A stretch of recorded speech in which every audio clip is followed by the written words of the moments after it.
your story is so powerful. That's why it's so powerful when we sit down and we break bread with people and we hear their story. We are story-driven people. We tell ourselves stories about ourselves. We tell other people stories about ourselves. Sometimes those stories aren't even really attached to our reality. And so stories are how we make sense of the world. Stories are how we make sense of our life. And that, if you look at kids, that's how they learn. And if you look at media, if you look at movies, if you look at what we're attached to, it's why I can tell you about a tool. I can tell you about a mental training thing. I can tell you about the science, but really what you're going to remember is the story. And especially if it's a yada story from my experience of what I've done.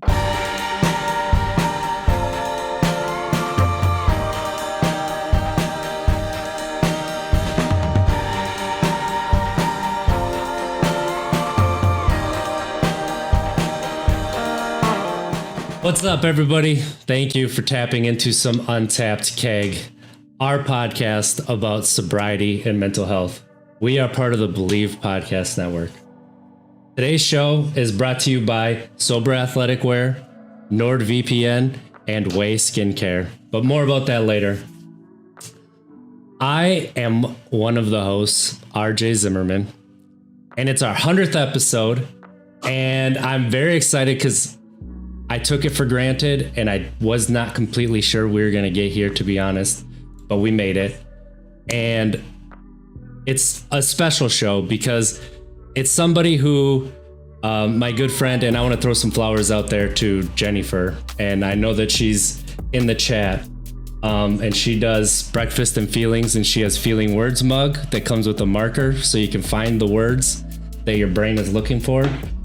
But she turned me on to this guest that she has so many other people, and the amount that she has turned me into a better person just through the book she's recommended, the people that we talk to, and everybody else. Like, her effect on my life is so positive, and I just want her to know that I am extremely grateful for everything that she's done. And you can reach out anytime and I'll be there for you. But that's Jenny. Go to twitch.tv/Jennifer.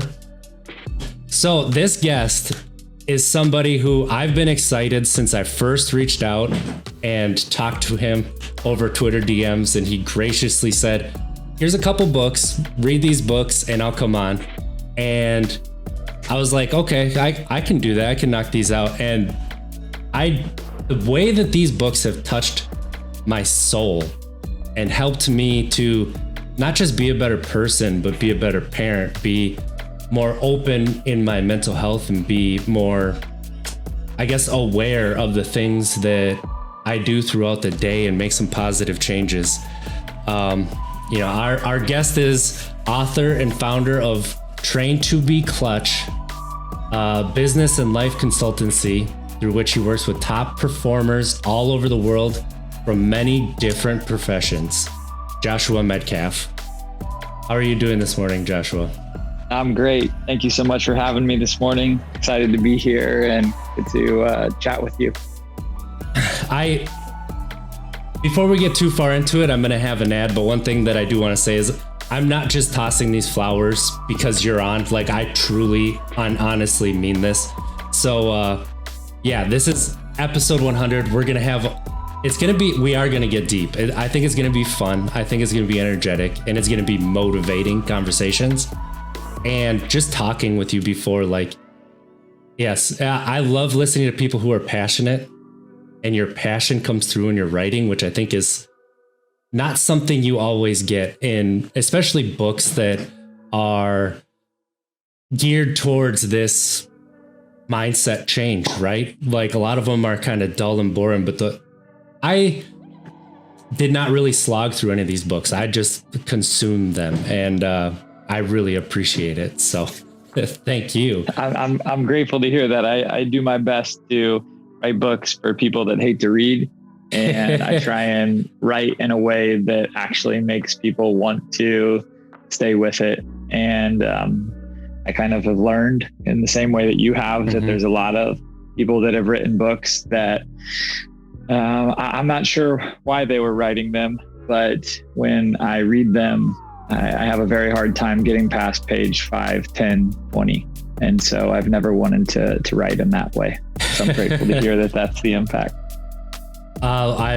It truly is. And I'm really glad that when you were writing it, you had a write this book for RJ Zimmerman, like right there. So you knew. So before we get into our conversation, let's hear from our friends over at Sober Athletic Wear. Alcohol, drugs, food, sex, gambling, shopping, pornography, gaming, and even social media are self-medicating tools we use to escape life's traumas, depression, and anxieties. Sober Athletic Wear's mission is to destigmatize addiction, mental health, and the negative stigma surrounding the word sober. If you have a heart for dealing with people with mental health and addiction, show your support by repping the Sober brand. Visit soberathleticwear.com to browse Soberwear and also watch a clip from our Untapped Keg podcast featuring Troy Colmer, founder of Sober Athletic Wear, as he shares his story of addiction and why he started sober. Remember, we are all getting sober from something. All right, Joshua. Now we get to have our conversation, and it won't be interrupted too much. So here's kind of where I would love to start. All right. I have this one right here, Pound the Stone. And when I started reading it, I was like, okay, it's about a high school kid who is going through these changes. Like, we've all been there. Like, we all do need to change and everything, but the more you get into it, the more you realize the life lessons that are in the small print, right? So, can you describe Pound the Stone, not the message necessarily that you're trying to get out, but like, there's so much of life around it. So, how were you able to capture that feeling of knowing that you need growth and being able to find it and get through to hard-headed people such as myself? Well, it probably has to do with when you're reading that introduction about the challenges in self-medication. I think I struggle with most of the things on that list. And I've really tried from the very beginning to be really authentically vulnerable, transparent about my life, my struggles, my journey. I don't regurgitate shit that I read in books. I try and share authentically from what I've done, the experiences I've had. When I first started out at Duke and I got to work with our sports psychologist there and realized that I was a huge head case and that I needed help and didn't even understand it completely at the time. But I watched as I went from being the last pick on the team to finishing second in points to the best player in the country at Duke. And so really that's all I've tried to do is either create, write, become what I wish that I would have had whenever I was growing up, create the tools that I wish that I would have had, and share my story and struggles. And a lot of the reason why I wrote Pound the Stone is because that's not my most popular book. It's not the most famous book. The most famous book is Chop Wood, Carry Water. And I love Chop Wood, Carry Water, and it's changed my life in many different ways. Some of them good, some of them more challenging. But it completely changed my life. But what I noticed is that it's, in my opinion, and I wrestle back and forth with this often, it's just very level one. It's very surface level. It's the go-to book in sports psychology and gets used in tons of sales organization because it's so simple. Now, simple doesn't mean easy, but it's very simple. And part of my frustration with that book is that people stop there. And, they don't realize that it's the fourth book that I wrote. It wasn't the first book that I wrote. And what I really wanted to do with Pound the Stone is I wanted to get into the real, the things that are below the surface at a heart level, and dealing with heart posture and authentic vulnerability, and just all the really difficult life stuff that happens. Mm-hmm. And in Chop Wood, we were able to somehow, in such a simplistic, short story, really explain things to people in a way that can kind of create this illusion that it's going to be easy and it's going to be smooth and it's going to happen very quickly. And with Pound the Stone, what I really wanted to do is deal with stuff like suicidal ideation, and depression, and the demons, and the real shit that people have to navigate on a daily basis, because that's what I've had to deal with my whole life. After, whenever I was 9, my baby brother drowned. I was the one that pulled him out of the pool. Most likely got manic depression from PTSD. Was found out at 32 that I was on the autism spectrum, and dealt my whole life without understanding why it was so hard for me to have normal social interactions. And so I just really wanted to deal with the real stuff. And I feel like so many people in my industry, they write stuff and they say stuff that makes people feel good, mm-hmm. and what they want to hear. And they don't deal with the real shit. And that was really my focus in that book. And that's why it's my favorite book out of the 9 that I've written. And I've heard you say that. And that's why I wanted to start with Pound the Stone, because I know that it's your favorite. And, there's a lot in the book, and there's a lot to take away from it. One thing that you talk about is mental health. And right now that answer, you talked about your own mental health and things that you've gone through, and you didn't know that you had to deal with stuff till the sports psychologist in college. And didn't know, why socially, your relationships were not always 100%. I think now people are starting to voice, and I think that there were people, but they were just on the fringes before, right? People are starting to voice that mental health isn't just depression, isn't just mania, isn't just addiction, isn't just, it's not these little things. It's literally our entire lives. It's all of us. And the fact that you're able to take that and put that onto the pages of Pound the Stone, as,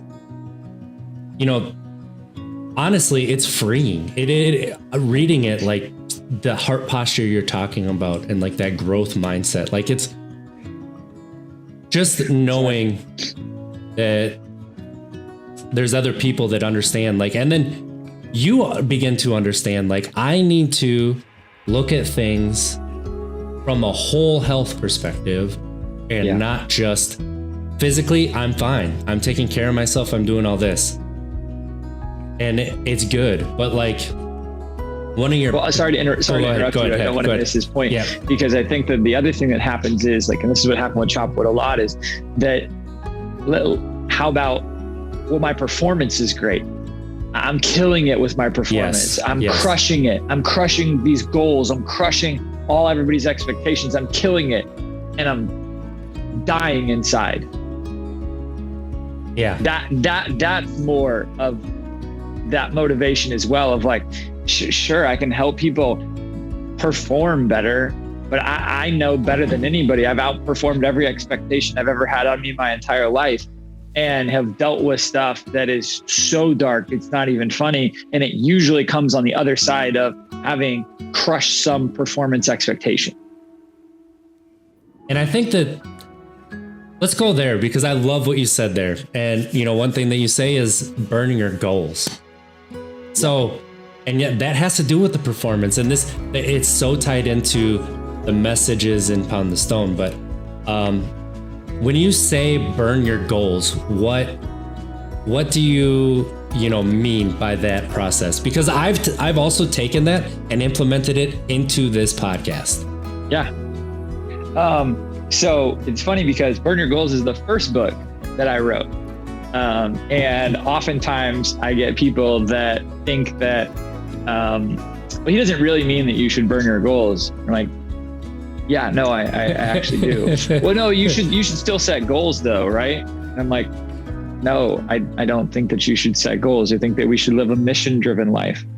I think that goals actually let people off the hook. I think they allow them to shirk responsibility, because when you set these goals, these arbitrary based outcome goals, they're always dependent on factors that are outside of your control. And so let's take, Mother Teresa's mission was to serve the needs of the sick and the dying. No one can ever stop you from serving the needs of the sick and the dying. You can always do that. In prison, you can still serve the needs of the sick and the dying. Like, there's going to be options to live out that mission. Nobody can stop you from that. But a lot of times, somebody that has maybe that type of mission or passion in their heart, somebody's going to come along and say, oh, well, your goal needs to be for you to become a doctor. Well, guess what? There's a lot of things along the way where you may not have enough money. You may not be quote unquote qualified. You may not pass certain tests. You may have people tell you that you're disqualified. You may have all these different things that can happen that keep you from doing what you say that you want to do, which is just serve the needs of the sick and the dying. And so why would we, focus on something that's outside of our control instead of just focusing on something that's 100% controllable?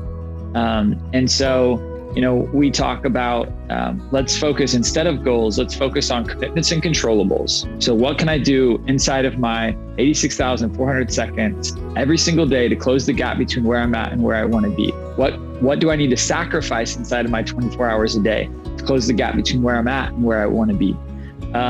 Who I am, who I want to become. And then, so that's commitments and controllables. Did I do it or did I not? 100% controllable. Yeah. At the end of the day, you're the only person. Did you do what you committed to doing? Yes or no? I don't care about your excuses. I don't care what came up. Did you do what you committed to doing? Did you sacrifice what you committed to sacrificing? That's a hard conversation to have. We love blame. We love to blame the government. It is addicting. We love to blame. The most addicting. We love to blame the government. We love to blame our friends, our parents, our significant others, the boogeyman down the street. We love to blame China. We love to blame everyone.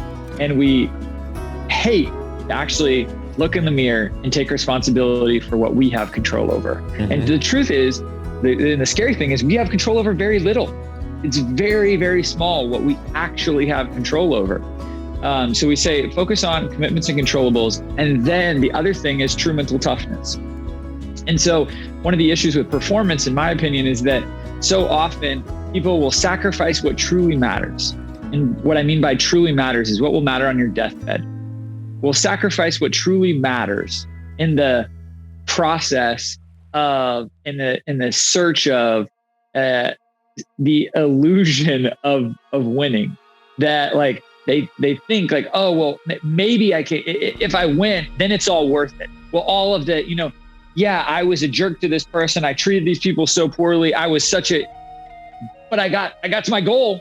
Well, then what happens when you don't get there? But even what happens when you do get there, and then you become that type of person that it's like, okay, so on your deathbed, that trophy is really going to matter. That little bit extra money is really going to matter on your deathbed. Francis Chan said, our greatest fear in life should not be of failure. Our greatest fear should be of succeeding at things in life that don't really matter. And so the way we define true mental toughness is having a great attitude, giving your very, very best, treating people really, really well, and having unconditional gratitude regardless of your circumstances. And the thing is that if you focus on true mental toughness, the only thing you can do is win. Because if you lose, it becomes a greater opportunity to develop more true mental toughness. the tougher your circumstances, the greater the opportunity to develop true mental toughness. Also, John Wooden said that he's never found somebody that can describe for him something that you can do better than your best. So we've already said, give your very, very best. Also, while adding these other characteristics in that are really important, because everyone wants people on their team, whatever that is, yes. Sports and life and business, to embody the characteristics of true mental toughness. So focus on true mental toughness, focus on your mission and your controllables, and then let the results take care of themselves. The results are going to be pretty close to what they should be. That's it. John Wooden never talked about winning. Won more than anybody else. Never talked about winning to his team. He said that if we control the process, if we focus on the things that are inside of our control, the results will be pretty close to what they should be. And that's it. Sometimes there's going to be people that are better than us. Sometimes there's going to be businesses that are better than us. Sometimes there's going to be podcast hosts that are better than us. There's so many things. There's going to be other people that write better. There's going to be other people that speak better. There's going to be other people that are a better fit for somebody that you love and are in love with. Like there are certain things that are outside of our control. And why should we make ourselves miserable in the process of trying to control all this stuff that's outside of our control? There's a lot to digest there. I love that. Like, so, true mental toughness, it's learning, right? I mean, just take everything that's happening and learning. And if you learn from losing, you're not losing. Right. You're gaining something. And the fact that you said that about John Wooden, and like the more that I learn about John Wooden, the more he's in the upper echelon of leaders, right? Like the fact that he never talked about winning is something that you could talk to people and they wouldn't believe you because of how successful he was. Yeah. And we make things more complicated than they need to be, right? That's kind of like our human. Without a doubt. That's something that we do as humans, is we make things way more complicated than they need to be. So just simplifying everything. And one thing that you say in Pound the Stone that I love, and I have taken it and I've implemented it in my life, like as a father, as everything is easy things to do mean they're also easy not to do. And, focusing on those easy things that you can control and doing them, like you said, the best that you can, it really turns what you're doing, just simple tasks, and is like, no, I could put a little bit more effort in here. Like my mind is running a little bit. And that's something that I struggle with because, I have pretty severe ADHD that I manifested itself when my second child was born. And I'd always had it, but I mean, the stress that I had at that time really took it to another level. So I went in and I got help, and I got a new medication that I've never concentrated like this in my life. I didn't even know it was possible. Yeah. Like I can edit a video, and it takes me a long time because I'm still new and learning, and that's okay. And I can also go and clean the house in the same day. I thought that it was one or the other, honestly. But it's just knowing that I could be better. So what can I control that is easy, that I could be like, well, I'm not going to do that today. But why am I not going to do it today? Why wasn't I making the phone call for that psychiatry appointment? Why wasn't I, reading books to my kids? Why wasn't I sitting on the floor and playing with them? Why wasn't I cooking dinner every night?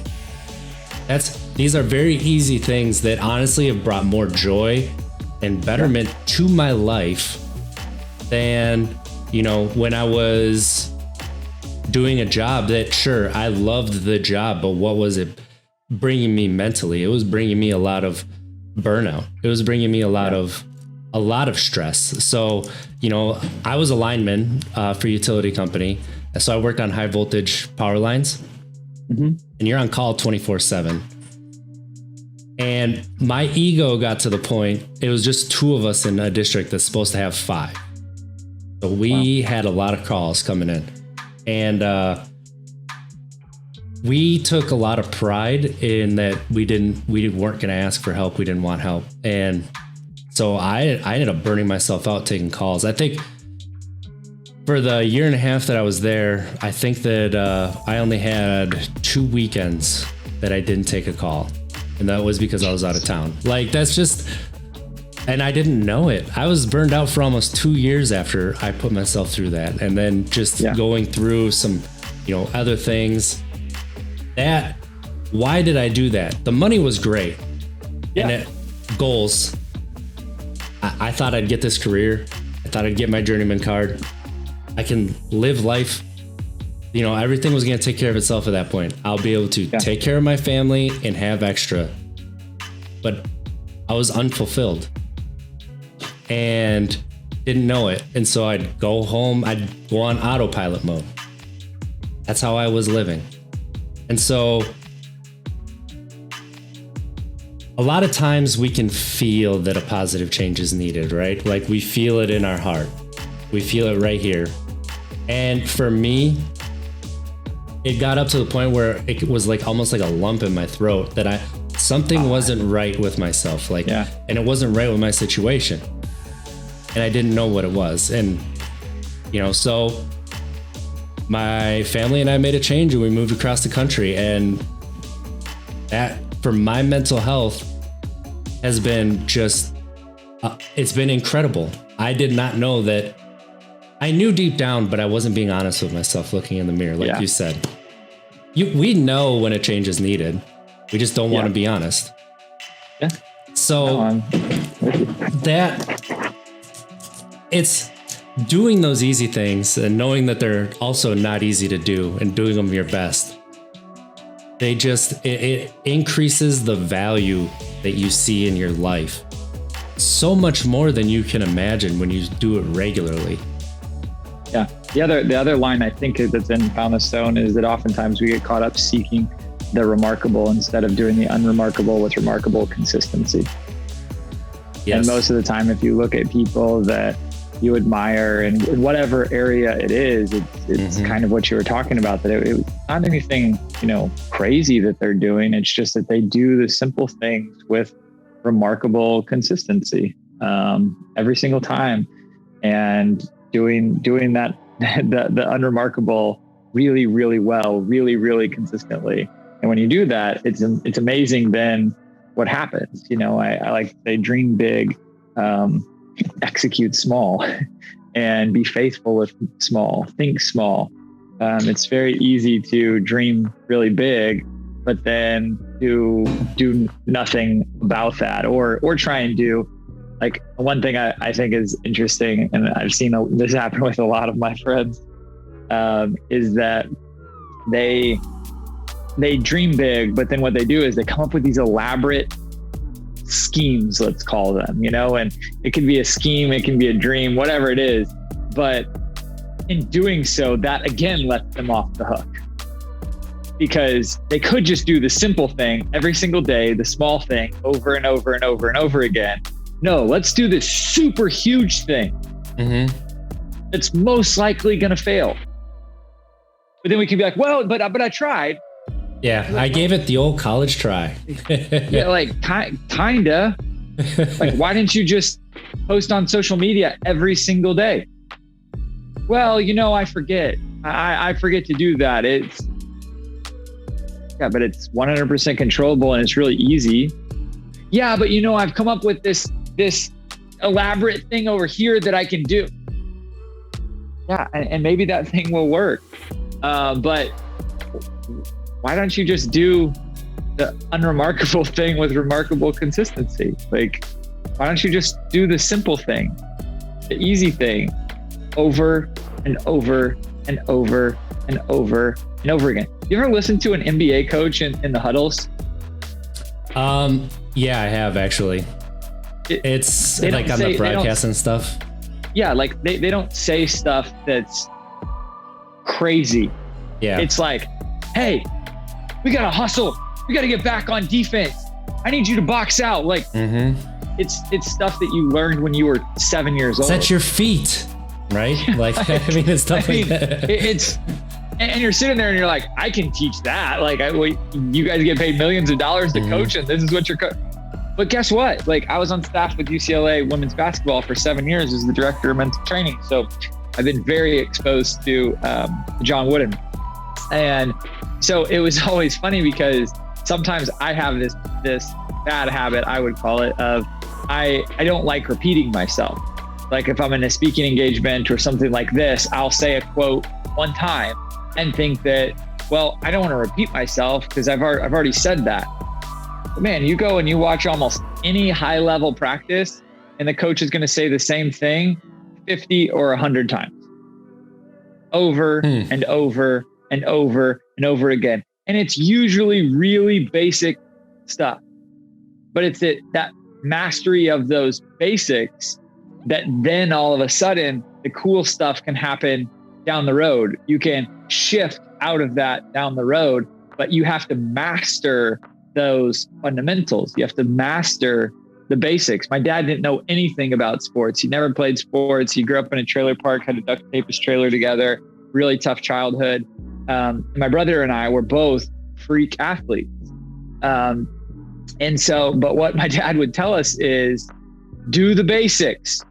Do the basics. That's just what he would yell at us. And it was funny, of somebody that knew nothing about sports, but yet, like, if you look at a basketball game, what wins basketball games, what wins close games? Free throws and layups. Yep. Free throws and layups. Virtually every single close game that you will see in the NCAA tournament will be decided based upon free throws and layups. The most basic thing in basketball. And that's something, so to take it to the NFL, and I'm a big Packers fan. So like, I grew up in Wisconsin.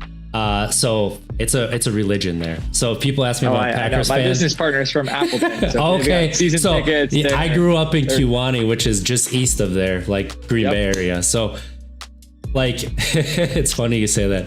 It's people ask me if I'm a Packers fan. I say, yeah, I'm religious. And they kind of look at me and I'm like, no, you don't understand unless you're there. But their defense, when they have championship level defense, it's because people are staying home. So like playing championship level defense, which you see the Wisconsin Badgers do, people on the backside stay home, and when they pursue, they don't give up the gaps, right? When they're playing poor defense, it's because their defensive ends are crashing down to get that quarterback, and it allows that edge to be had. And then it's like, well, what's going on? But like, that's the little things that we're talking about. Yeah. And that's something that, you know, somebody who played at a very low level can see on TV because we've been exposed to it. But it's those little things, right? And I mean, I was in, obviously, you know, line work, it's dangerous. Yeah. And that's something that we also have to remember, is doing those little things. Like something as simple as putting cones out. So if we go up and we're working on energized conductors, we have a different set of cones that go out there green, so that people know, wait, there's green cones out. So we have orange for traffic control, and then we have green ones. So they're like, why? That's weird. Why is there green? And that's so that everybody knows that truck could be energized if something goes wrong. So don't go near it. Huh. If we don't put those cones out, which is a simple thing, and we do forget, don't get me wrong. Yeah. Somebody, it's life or death. Just something as simple as that, because it is very easy to forget that could happen. And things happen behind you, and you plan for the worst and hope for the best. And that's part of doing those little things, is so you can, and here's another quote that I love, especially being a lineman, sleep through the storms. Yeah. Because, I mean, when the storms came, I would hear stories from old linemen, like they would wake up and they'd be awake waiting for that phone to ring. They know that phone is going to ring. But honestly, from the time that I started till I left, I slept like a baby. And the reason is, I am not going to stop that phone from ringing. Whether I'm up or I'm sleeping, that phone's going to ring. That phone's going to ring.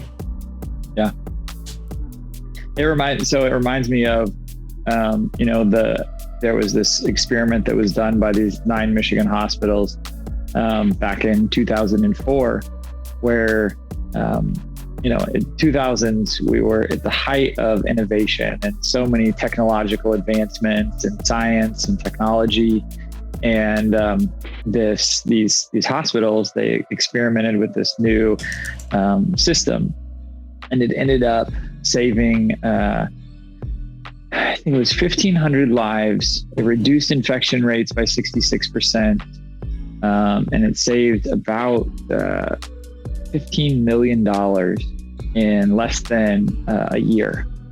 And what it was just a simple checklist of things that you had to do every single time before entering the operating room. And the number one thing of the 5 simple things was wash your hands. And, it was I think it was like 1876 that we figured out that washing of hands helped eliminate the spread of germs. And yet in 2004, we had this type of impact from doing something so simple. Because again, just because it's easy to do, that means it's easy not to do. And just because we know to do it doesn't mean that we do it. And just because we know to do it doesn't mean that we do it every single time.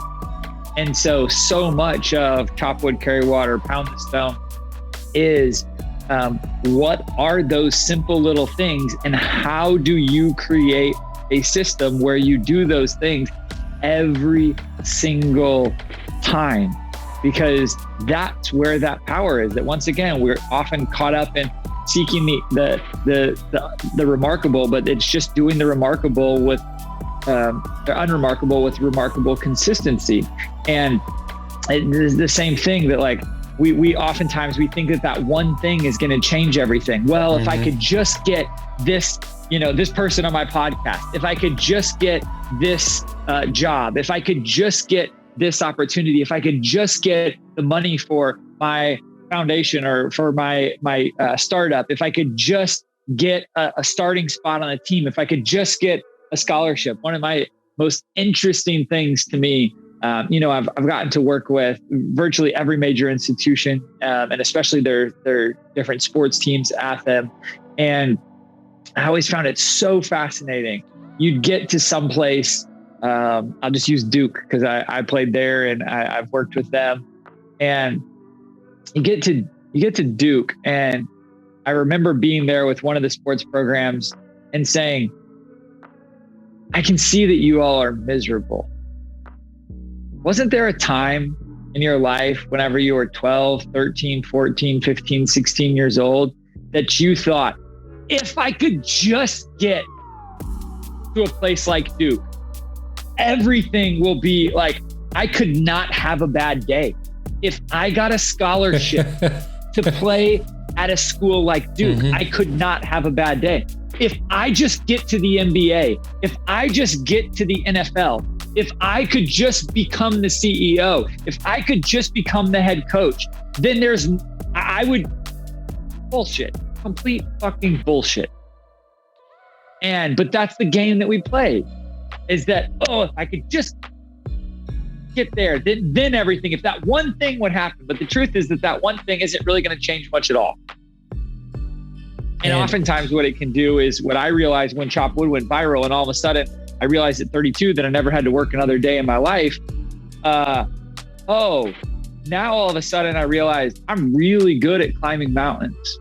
I'm really good when I just have to put my head down and work and go and go and go, that there's very few people that can stay with me, that I can focus, I can grind harder, I can do things that don't make sense to people. When I just had to stop, I didn't have to do anything. When I stepped off the merry-go-round, I was like, oh shit. I've been able to bury a lot of stuff through grinding. I've been able to not deal with a lot of the real stuff going on internally because I've just kept my head down. I've just kept climbing. I've just kept doing things that everybody else did. People look around and they're like, oh my God, it's so incredible. You've been able to do. But then when you stop and you get still, and that stuff starts coming up, it's like, oh yeah, now all of a sudden my suicidal ideation is worse than it's ever been. My manic depression is worse than it's ever been. And I have all the trappings that most people would say make a ridiculously successful life. Just, it's weird. It doesn't fill that hole that we have, that we're trying to fill. And you know, what you're talking about here is sobriety. I mean, that's what we do when we get sober. We have been keeping our heads down, right? And we're putting it into something. And a lot of times we take it, we put it into something else. So like, I took mine and I put my head down and I put it into my career. I got sober right before I came a lineman. Put it into that. And then all of a sudden I don't have to study so much anymore. I'm through my apprenticeship. I'm working on my own. I'm good at my job. I'm doing everything I'm supposed to be doing. But like, you have time to think at work now. You're not just reacting. You're not just doing this stuff. And then it's like, wait, is this it? Is this what I'm going to be doing for the next 40 years? Like, we get raised, and I want to go into this, and then Jennifer has a question for you, but I think this is a really good segue. We're raised in a culture that shames or guilts emotions, and we don't honestly learn why we feel an emotion, what's there, even like going through grief like you did at 9 years old. Like, we make people uncomfortable when we're dealing with our emotions, and they in turn are like, stop it. No, you can't do that, because that's just not what adults do. Like, you need to grow up. And so I've talked about this too before, like it's toxic masculinity, but it wasn't just done to men. Like, yes, women were allowed to feel, but they weren't allowed to feel to the full extent. They were only allowed to feel to a certain point. So like, culture, and especially people our age, like, we were raised to bury a lot.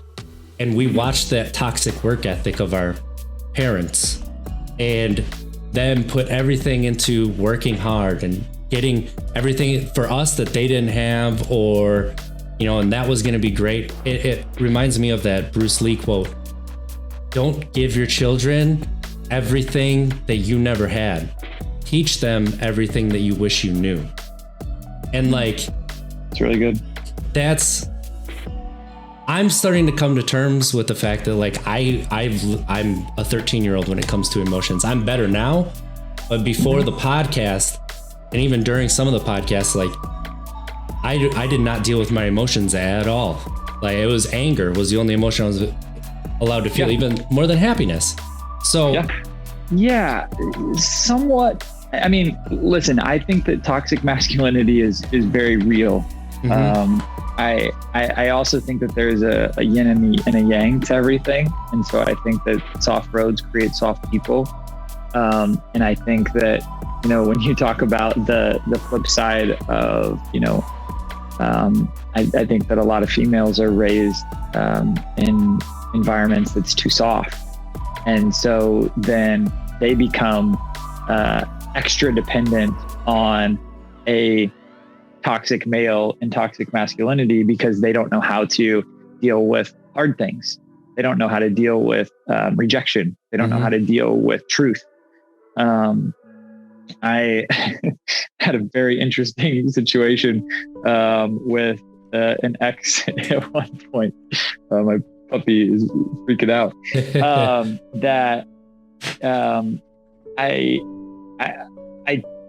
She asked me if a girl was better looking than her, and I said yes.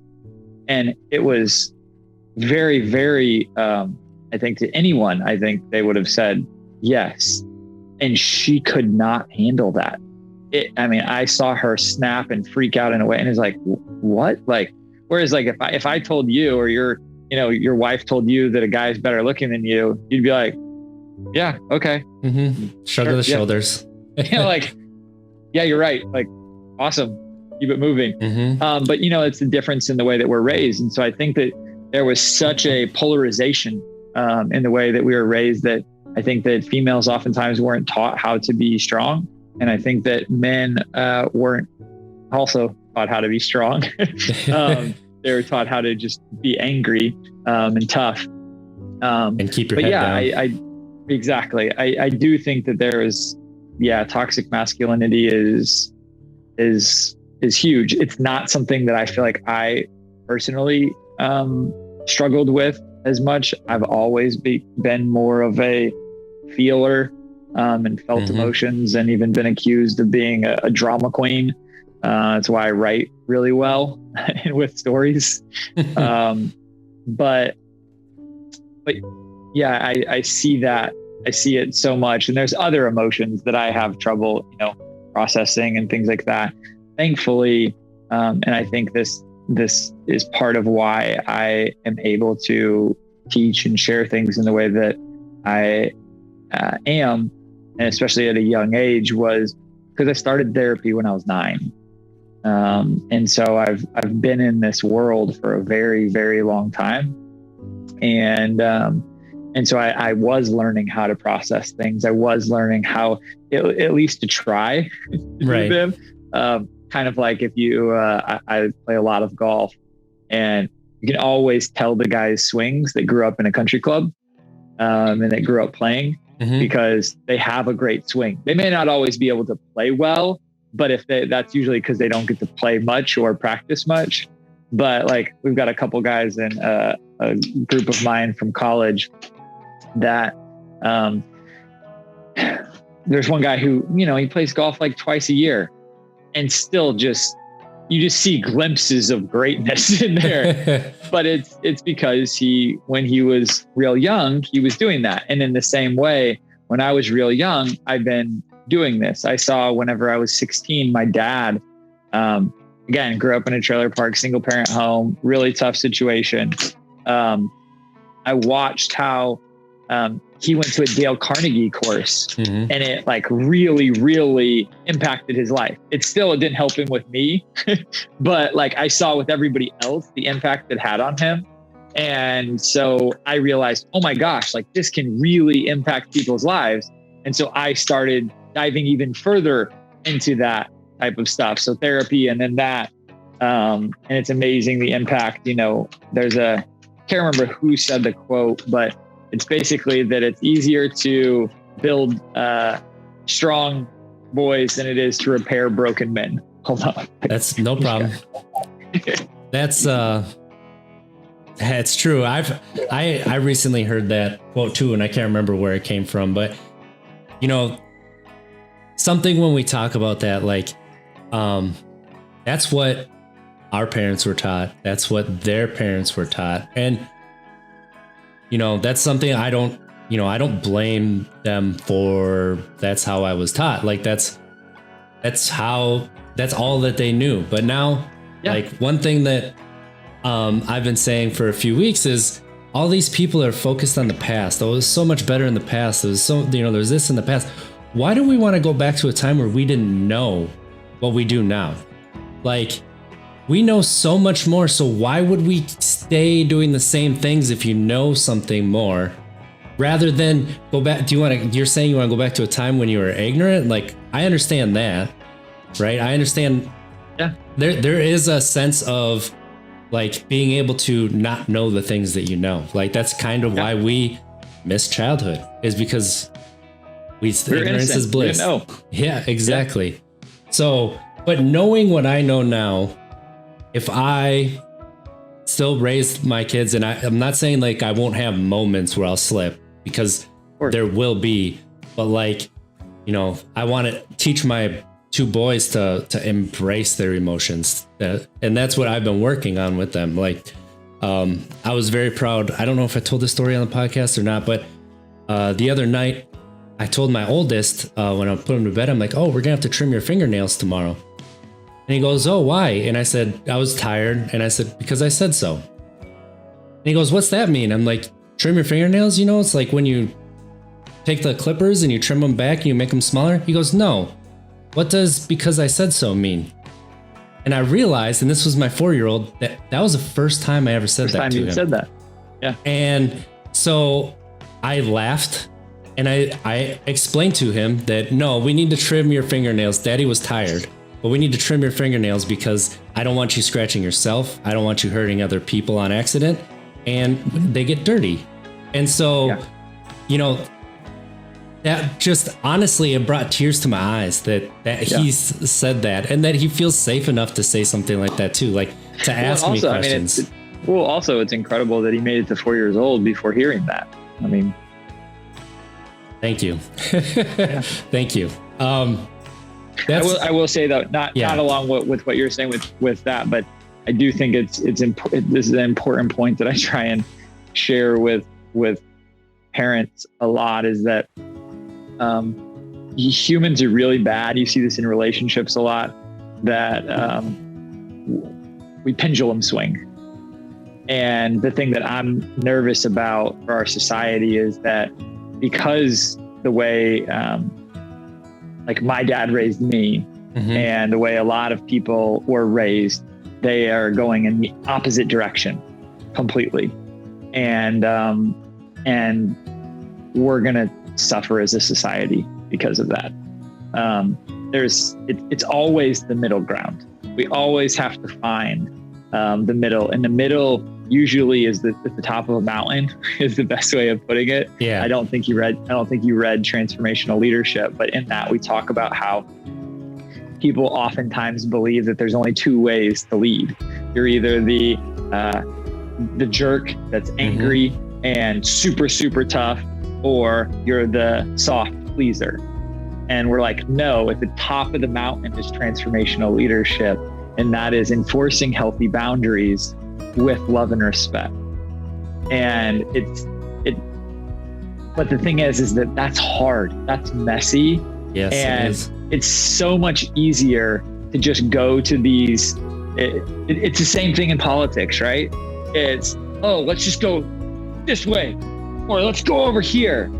Like, no, actually, like it's this. There's middle ground of like, we have to wrestle inside of this and figure out, okay, what really is best, not just this reactionary bullshit of it's easy to go on one side or the other on these extremes. No, like it's wrestling in the middle and climbing that mountain. But climbing mountains is hard. You know, it's a lot easier to operate at the base consciousness level that's tribal. And that's why I piss off a lot of people because I'm going to go into right-wing circles and I'm going to tell them things that they don't want to hear. When they start talking about, you know, Christianity and Jesus, and I'm going to say, well, guess what? Jesus was kneeling in the dirt with a woman that was caught in adultery. So I think if we have to, you know, if we wonder where we should be, you know, at when it comes to people that are kneeling, probably with the people that are kneeling. When it comes to people that are hurting and broken, when it comes to violence and guns and things like that, it's kind of tough. And I grew up in Oklahoma. I own a lot of guns. But then when I started actually getting challenged by people that were like, yeah, where do you think Jesus stands on guns?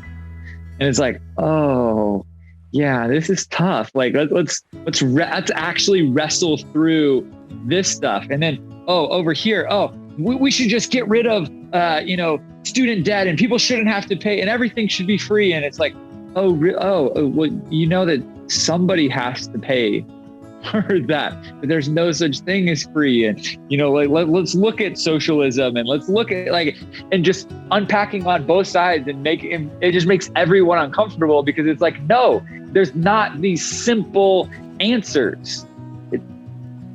And, you know, that's something I love that you said that. It's very, having those conversations is very hard. And that's, you know, people absolutely hate to have those conversations. And that's where, like, we want to be as Untapped Keg. We want to, have those uncomfortable conversations that people don't want to have. And that's something that my friend that we've met through the podcast, the Bear Project, has. We talk about hard things. We talk about things that maybe we don't agree on. And that's okay. It's okay to talk about that stuff. And it's important to see from both sides and just understand that you're going to have differing opinions. Like, no matter what, my opinion comes from RJ Zimmerman's mind. Your opinion comes from Joshua Medcalf's mind. Like, right.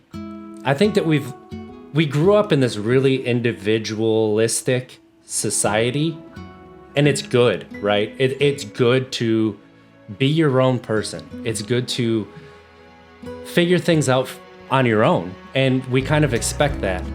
But now we have more knowledge on like why, let's say, just the mental health thing that we were talking about. Like, one thing that I really want to get into with, and this is just like me personally. Yeah. We treat the symptom of addiction, and we don't always treat the why. And that's something that I want to get into, is the why. And that's something I didn't look into till like we started the podcast for over a year. Why did I drink the way that I drank? Like, why did I always get blackout drunk? Why did I always try to make people like me? Why did I move from women to women? Like, what was it there that I was missing? So those conversations they're messy, and not everybody can enjoy them. So I think that's really important. Hey everybody, welcome back to Untapped Keg, episode 100 with Joshua Medcalf. I'd like to take this time to tell you about our sponsor, OUAI Skincare. It's wintertime, changing of the seasons. I noticed that my skin gets drier a lot faster, and that I have to drink a lot more water in order to feel the same hydration level that I would in the summer, which feels kind of weird, but that's just me. I don't know, maybe other people feel it too. OUAI has a solution for you. Quench thirsty skin and leave it feeling satin smooth with OUAI Melrose Place Body Cream. Fast absorbing to nourish your skin when you need it most. The hydration, it lasts and it prevents dryness. It has high quality ingredients like squalene, coconut oil, cupuaçu butter, and cocoa butter. Experience the new OUAI Melrose Place Body Cream and Body Cleanser. Your body, your way. Go to THEOUAI.com and use code BELIEVE, BLEAV, to get 15% off your entire purchase. That's 15% off your entire order at theouai.com. Offer code BELIEVE. This episode's also brought to you by NordVPN. What's more important than peace of mind? Nothing. And that's what NordVPN is here for, to give you peace of mind while you are online. And with all of the threats that you face today on the internet, it is more important than ever to be sure that you have the best VPN you can get. NordVPN is the world's best VPN service, offering the fastest connectivity, most servers, and next-gen encryption to make sure that everything you do online stays secure. Plus, you can use NordVPN on all of your computers and devices, no matter the operating system. With NordVPN's unlimited bandwidth, you never have to worry about a slow connection either, and plans start at under $4 per month. So grab your exclusive NordVPN deal by going to nordvpn.com/believe or use the code BELIEVE, that's BLEAV, to get up to 70% off your NordVPN plan, plus one additional month for free. It's also risk-free with Nord's 30-day money-back guarantee. That is nordvpn.com/BLEAV. Check it out and see how it improves your internet. So Joshua, before the break, we were having a good conversation about having messy conversations, right? And how what I would say is there's this saying that perception is 90%, or your reality is 90% your perception, or perception is 90% of I can't remember how it goes. Anyway, your perception is your reality, right? How you perceive the world around you. And one thing that we do is we give ourselves echo chambers, especially on social media. Yeah. It's very easy to do. Yeah. And it's hard to break out, but it's necessary in order to change your mindset, find what you're missing in your life. And this is something that like your books have taught me, is that nobody's going to come to you with information that you need. You have to seek it out. That's the difference between school and adult life, is that in school you learn the lesson and you take the test. And in life you take the test and you learn the lesson. And you have to seek out the information that you think you're missing. So, you know, what was the moment for you that made you seek out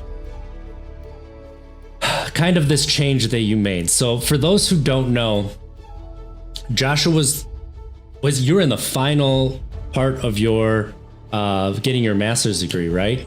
You're in like the final stages of basically. I did all my work. I just had to write a thesis. You just had to write your thesis, and you made a drastic life change by moving to LA and working at a homeless shelter. Yeah, and living there. What went into, you deciding that you needed to make this life change? I mean, my whole life I had been focused on, I'm probably going to go to law school. That's when I was at Vanderbilt getting a communications degree. That was the focus.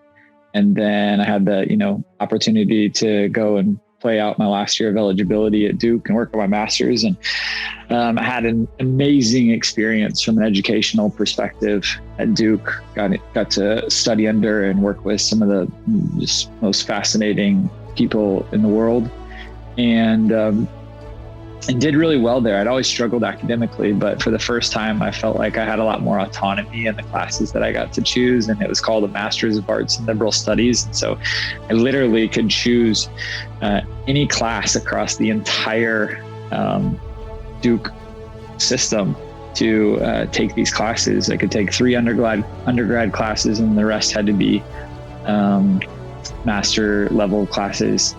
And so I did that. I did really well, and had taken the LSAT, was ready to go to law school, had even some scholarship opportunities to law school. And then I had a night where I had this kind of crazy thing happen. And basically it made me think about, what would I do if money didn't matter?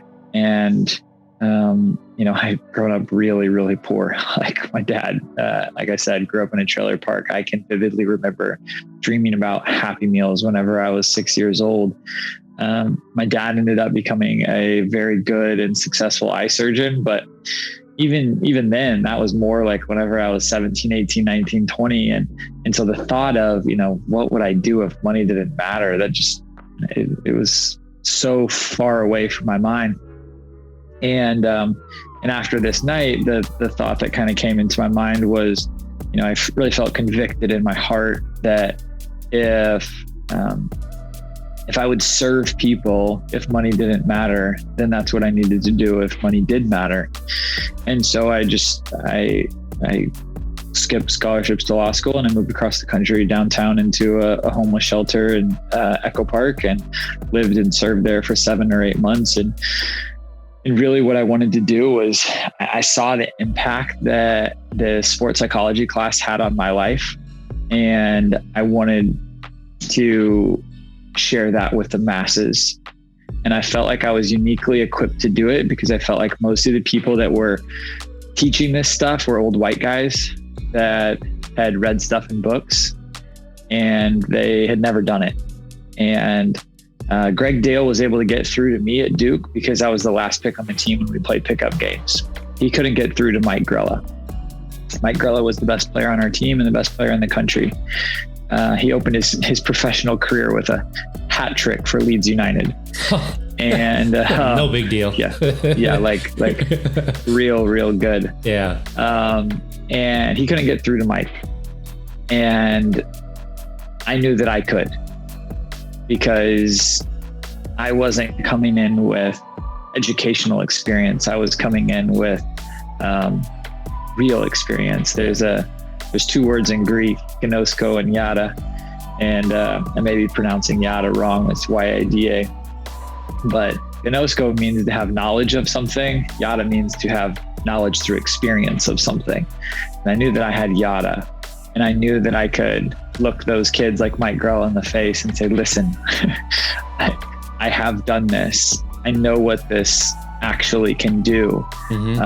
One of my favorite things was I was at Wake Forest working with the women's golf program, and there was this young kind of prodigy on the team, and I could just tell she didn't listen to me for anything. And we were out in the hitting bay on like the second day I was there, and I told her, I go, grab a wedge.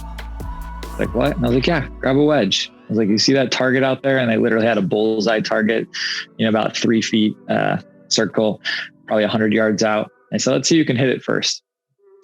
I hit it on the third try, and I go, now do you want to listen? I was like, I'm not just telling you stuff. Like, I can do this. I've done it. And she did. She started to listen. And there's a lot of those people that are teaching from gnosko. And it's not that gnosko, knowledge is bad. It's just that there's a big difference between, knowledge and wisdom. And so I, for whatever reason, just felt really uniquely called and equipped to do that.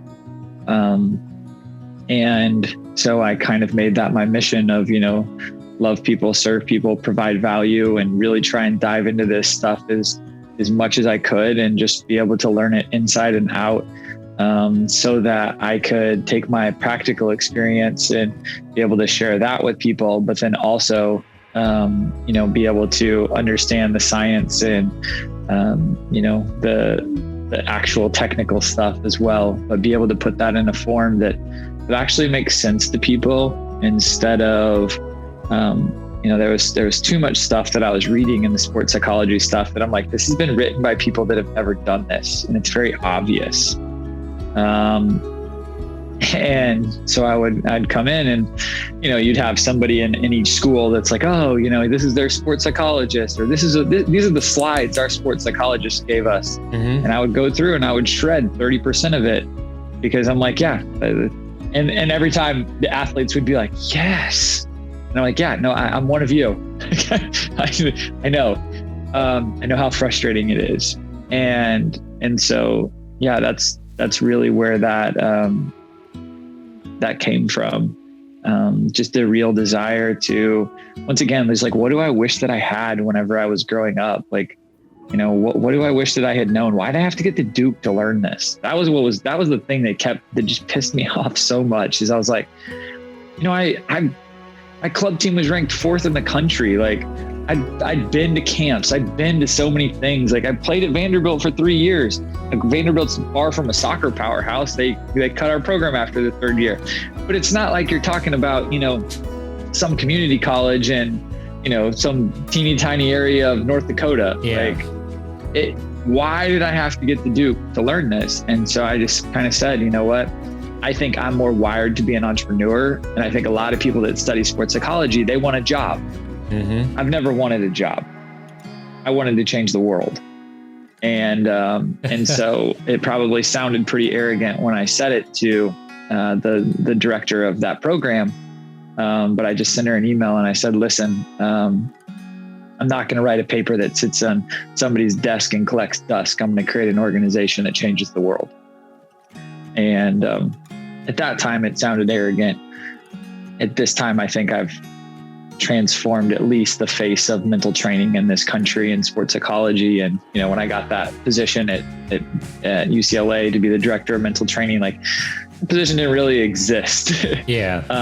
And now, 10 years later, There's a lot of that has happened, and chop wood, carry water now gets used in hundreds and hundreds and hundreds of middle schools and elementary schools and high schools.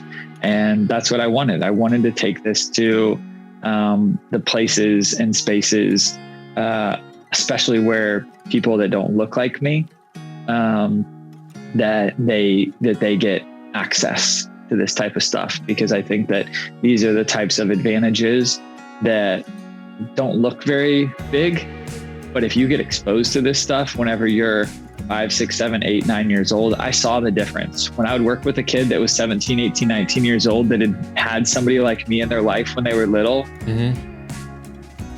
it was the biggest cheat code ever. You could always tell. They carried themselves with so much more certainty, security, the way they operated, everything. And as soon as I'd find it out, I'd be like, oh yeah, of course. And so I just really made that, my mission, that I wanted to take this to the masses and kind of destigmatize it as well, to make it more palatable, to make it more digestible, to make it make sense, to stop communicating.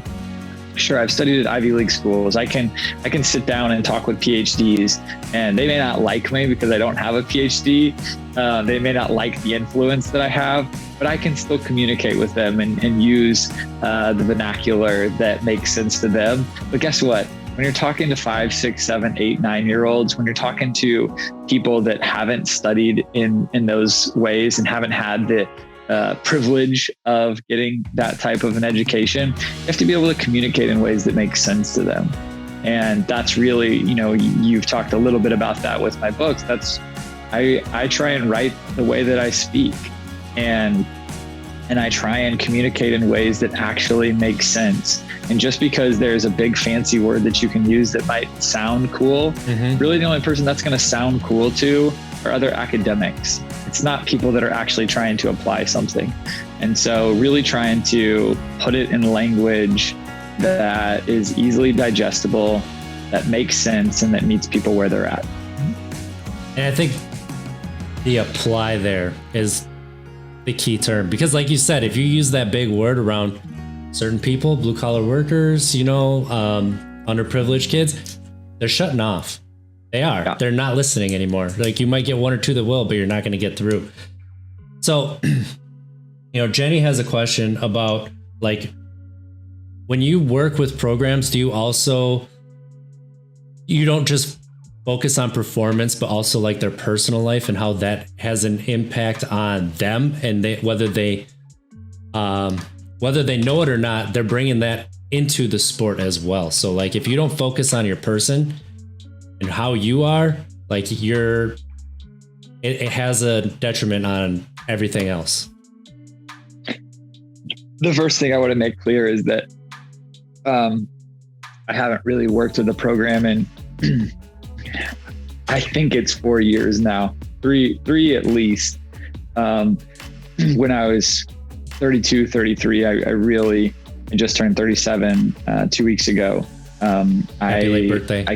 Thank you. I cut 99% of work out of my life and realized that I needed to kind of shift my focus and put first things first and kind of get off the road and stop. And so Lucas Jaden has been running the brand for the last 3 or 4 years. I support him, and I do a lot of behind the scenes stuff, but I hand off everything to him. But yes, whenever I was out working with people, and if you look at, the foundation of every single one of our books, identity is huge in that. And that is, that your value, the lie that society wants us to believe is that your value comes from what you do. And so if I were to go speak somewhere, usually the first thing I do when I land is I go to Home Depot and I get a 15-foot thick chain. And when I walk out on the stage, I wrap that around my neck. And I tell people that if you believe the lie that your value comes from what you do and not from who you are, you try and do life with this big, heavy chain wrapped around your neck. You try and perform with this big, heavy chain wrapped around your neck. And no one is going to perform better with that wrapped around their neck. It's why you see people do really weird things under pressure, whether it's miss a layup or fumble a ball or stuff that they've done a million times that they're really good at. But as soon as you start believing that lie that your value comes from what you do and not from who you are, you just put immense amounts of pressure on yourself. And it's why so many people are drowning and suffocating, because there's this pressure coming from this lie that just chokes them out. And so, we believe completely that your value comes from who you are and not from what you do, and that every single human being's life is infinitely priceless. And so, that honestly, like, that's something that a lot of people need to hear. And I've been talking about it for a few months because, after, like I said, after reading your books, it's kind of changed my mindset to that growth mindset that you talk about. One of the things they are in Pound the Stone, and also, the book Hustle, that people should pick up. You talk about mentors and having good mentors. And obviously in Pound the Stone, it's Russ. Yeah. That, you really opened my eyes, and you made me remember that I had a mentor, and it's really the only time that I feel like in my life that I had a mentor, when I was in high school. And it was between my junior and senior year, and he was my JV basketball coach. Mm-hmm. And he helped get me from being on JV as a junior to being all conference as a senior, and a lot of people thinking I could go play college ball. Yeah. But he didn't focus on my play. Like, he helped me and stuff, but he helped give me this mindset. Like, he helped me with my anger for the first time in my life. Like, I shifted from this person who had a quick fuse to, you could literally, like, this happened in a game, you could punch me and I wasn't going to retaliate. Like, that is, I don't know, like, the amount of good that a mentor does. And really what he did, and this relates back to sobriety, is, he put a beacon in my life that is almost like a lighthouse. And, going through my rough stretch from college to trying to find what I wanted to do to be proud of my life, to not feeling like a failure, I always had this light that I was going towards. And it was really the light that he put there in my life. So what a mentor can do is really important, and we lose sight of it. But what does a good mentor, mean to you? One thing I've always tried to do is sit at the feet of people that I look up to and learn from them. It's something I don't know. I've always kind of done it. I've just been attracted to people that, for whatever reason, there's, some area of their life that I look up to. And I think that's one of the big things that I've had to kind of learn, is that it's usually area focused. Not everybody is great at everything in every area of their life. A lot of the guys I know that are really good at business tend to struggle in family stuff. Yeah. Some of the guys that are really good at family stuff tend to struggle with business.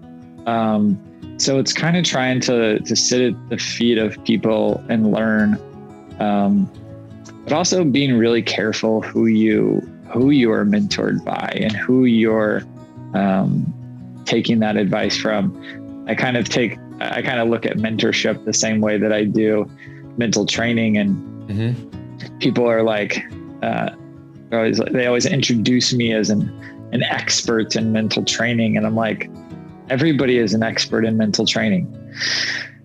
We all listen to stuff. We all watch stuff. We all read stuff. We all are surrounded by people. We talk to ourselves and we visualize every single day.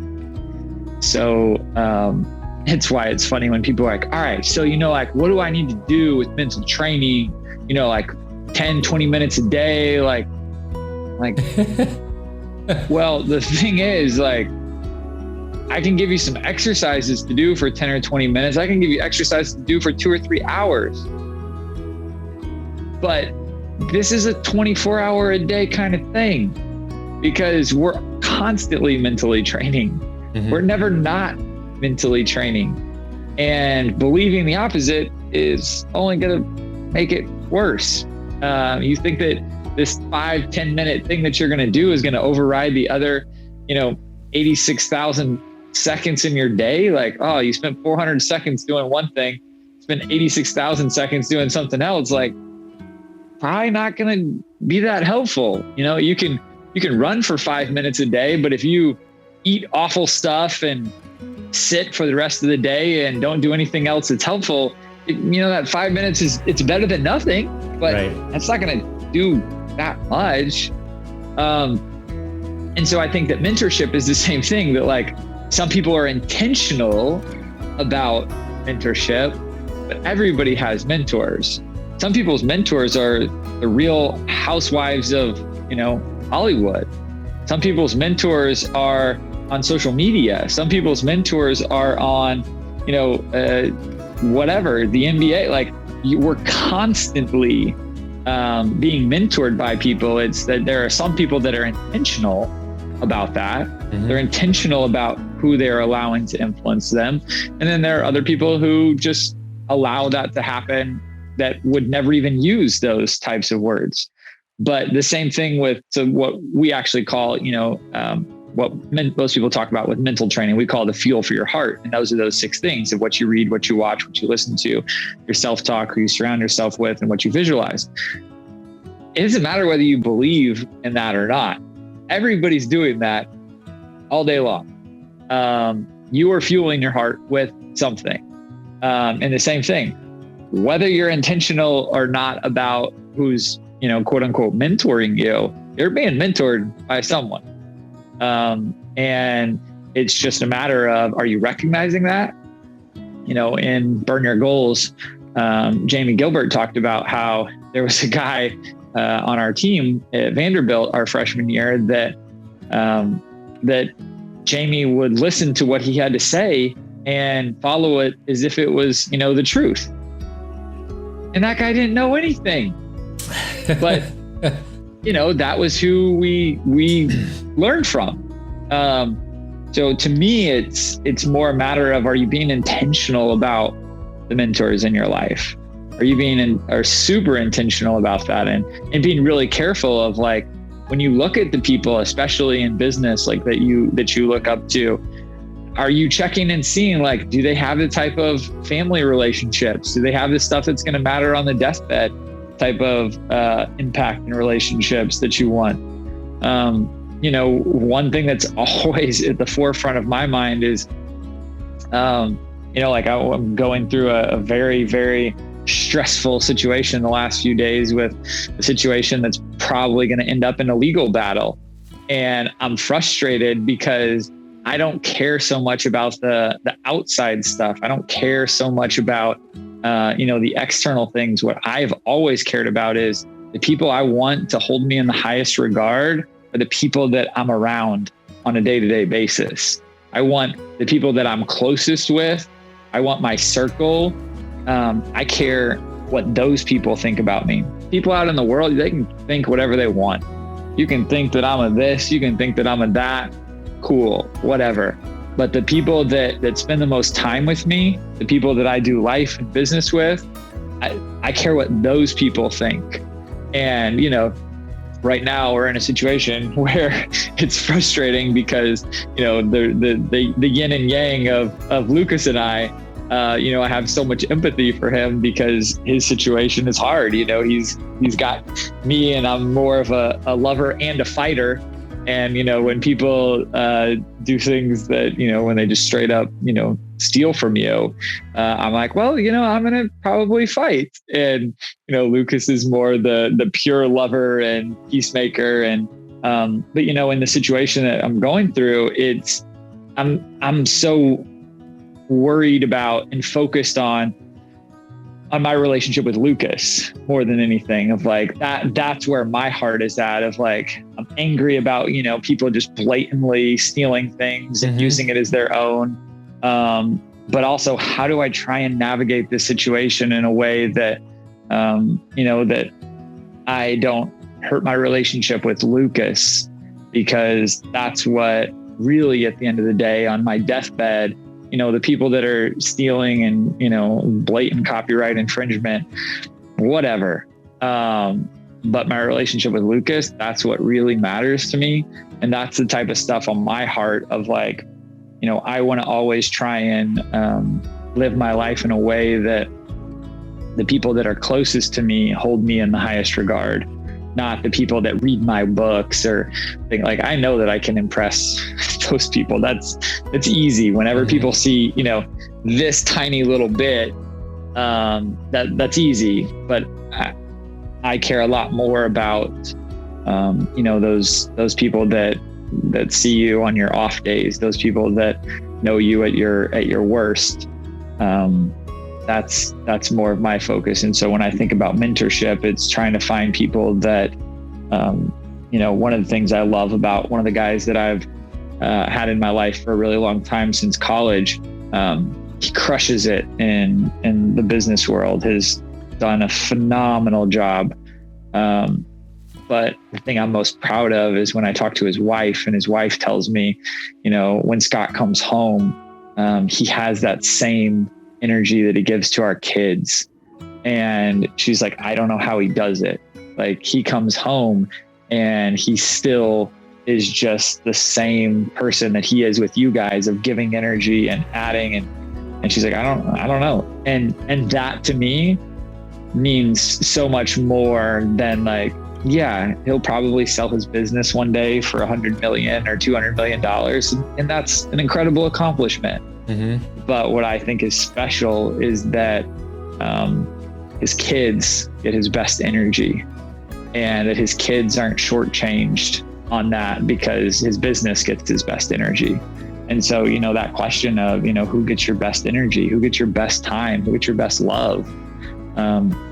We live in a world where very often that's not the people that are going to be there at our funeral. That's not going to be the people that are going to matter on our deathbed. And so being really intentional about the people that we're being mentored by, and just knowing that that's really important down the road. And I think something that we can lose sight of too, and it's part of how we grow up, is we can also choose who we're going to put our energy into, and who ends up at our funeral. Like, just because you grew up with someone for 25 years, they don't want to come with you. If they want to drag you down, they want to be that crab in the barrel that you talk about, pull you back to them. Like, it's okay to put some distance there. And if they don't want to come with you and be there, all right, to move on. And I love what you said about we're all being mentored, because like I said, like your worldview, it makes you turn, or it makes what I have learned is that I need to seek out different perspectives on life. And like your perspective is completely different than mine. And that's what I need. And that's why your books have spoken to me so much. And so I there's a really important point. Socially, and everything that we're going through as a country, it may have been 4 years ago now, I was working with a program, and there was some stuff that happened around the kneeling conversation. And the coach called and was like, I had just spoken to the program, and that day it had nothing to do with me. They'd already planned this out, but they took a picture and it kind of went viral, and people started calling him and saying, hey, what's going on? And we're going to pull our funding. And I said, he's like, what do you think we should do? And I said, you got to get people together, bring in the police chiefs and police to talk with your players, have them have conversations about what their life is like, and have the players share their experiences with law enforcement, with the police. Sit down, break bread, have conversation. One of our biggest issues is that we don't spend time with people that don't look like us. We don't spend time with people that come from different walks of life than us. We have very siloed lives, and we, when you sit down, one of my favorite things about Jesus is that Jesus was constantly, I almost want to say partying with, because I think that point gets kind of missed. Because it kind of was. There was a lot of food and drinks and laughter and joy. And that's usually where he was starting with people. Sure, he would get up and he would speak, but when he would actually sit down with people, he would actually, with Zacchaeus, it was like, hey, I'm going to come and eat with you today. Like, get out of that tree, come eat. Let's hang out. Let's do life together. And when you don't do life with people that don't look like you, that don't come from the same backgrounds as you, it's very easy to judge. It's very easy to say, oh my God, whether it's health related, whether it's fitness related, whether it's athletics related, whether it's business related, everybody has different advantages and disadvantages.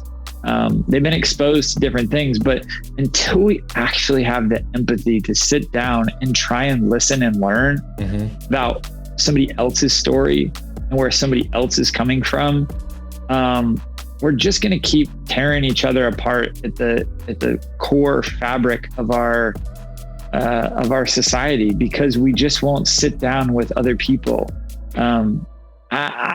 I feel very blessed in the sense that, I've spent 3.5 years in the projects. I've lived in a homeless shelter. I have friends that run billion-dollar companies. I've been to Ivy League schools. I have I've gotten to travel across the world. I've got this vast amount of different experiences with people, and the more that you get exposed to different people, cultures,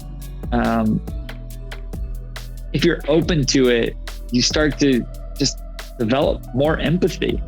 That people grew up very different than I did. And it's the same thing of like, I try and be open-minded in the sense of I'm very aware of the way that I look. I get people that look at me all the time. And if you see me, especially at this point in my life, you might see the car that I drive, or you might see the clothes that I wear, or a watch, or the fact that I'm at a country club, or things like that, and immediately go, this rich, privileged prick, and think, that type of thing. And it happens a lot to me. And then somebody will say something about, oh my God, I just can't believe, like, how do you live downtown in San Diego? All the homeless people, it's just ridiculous. And I'm like, oh yeah, that doesn't bother me. I lived and served in a homeless shelter. I've slept on Skid Row. And they're like, yeah, you don't want to judge this book by its cover, because I'm not that guy. And so, but that takes sitting down, breaking bread, getting to know people, listening to their story, you hearing their story, you telling them your story, finding that common ground. And again, like I have, people on the far left political side, the far right political side that I'm really, really close with. And, the more that it's so fun to me whenever I get to sit down, especially one-on-one, and listen to where they're coming from. And then oftentimes, once I've heard them, because most of the time people just want to be heard. Yes. Then I can sometimes share something or a story or a perspective that might be able to kind of help them see something from a different perspective. But it doesn't usually work if it's a preachy tweet or a top-down thing. I had to really work on my heart posture whenever I would speak, because oftentimes whenever I would be on stage, I'd catch myself, and sometimes I would even sit down on stage because of this. And I would tell people, like, I want to be with you. I don't want to talk to you, because there's a There's a big difference when you're being talked to or whenever you're with someone. And just the more that we can do that as a society of really seek out those uncomfortable conversations and even try and listen and learn. Like one of the things I love about Twitter, there's a lot of crazy stuff. But I try and just learn a lot and not learn facts. I try and learn perspectives. Like when somebody writes something crazy, I try and go in and I try and go through the comments and read 100 comments and just see all the different perspectives that are on there. Oh, wow. I hadn't thought about that. I haven't thought about that. I don't get on there and go, ooh, now's my chance to, use my gift with words to be able to linguistically, put these people in their place. No, I want to learn. I want to see where these people are coming from. And then when I sit down with people that I actually do life with, that I'm actually in a relationship with, I have more context for, oh, maybe this is where that was coming from, or well, I've thought about this, and then I'm able in a relationship to be able to share something that might be able to impact somebody's perspective, and they might be able to share something that impacts my perspective. That was beautiful. First off, like being able to, as you said, not just take something that you learned, but be able to apply it and put it into words for people to understand. That's something that a lot of people can't do. But, when you say listening and, your meaning there is absolutely heard. And it's not listening for your chance to respond. It's listening to understand. And that's where a lot of us right now, and I say us because I fall into it as well, like we need to get better at in listening and not waiting for our chance to respond, but just sitting with it for a little bit. Yeah, that's going again back to Twitter, that so many times, that was how I built my whole brand, was on Twitter.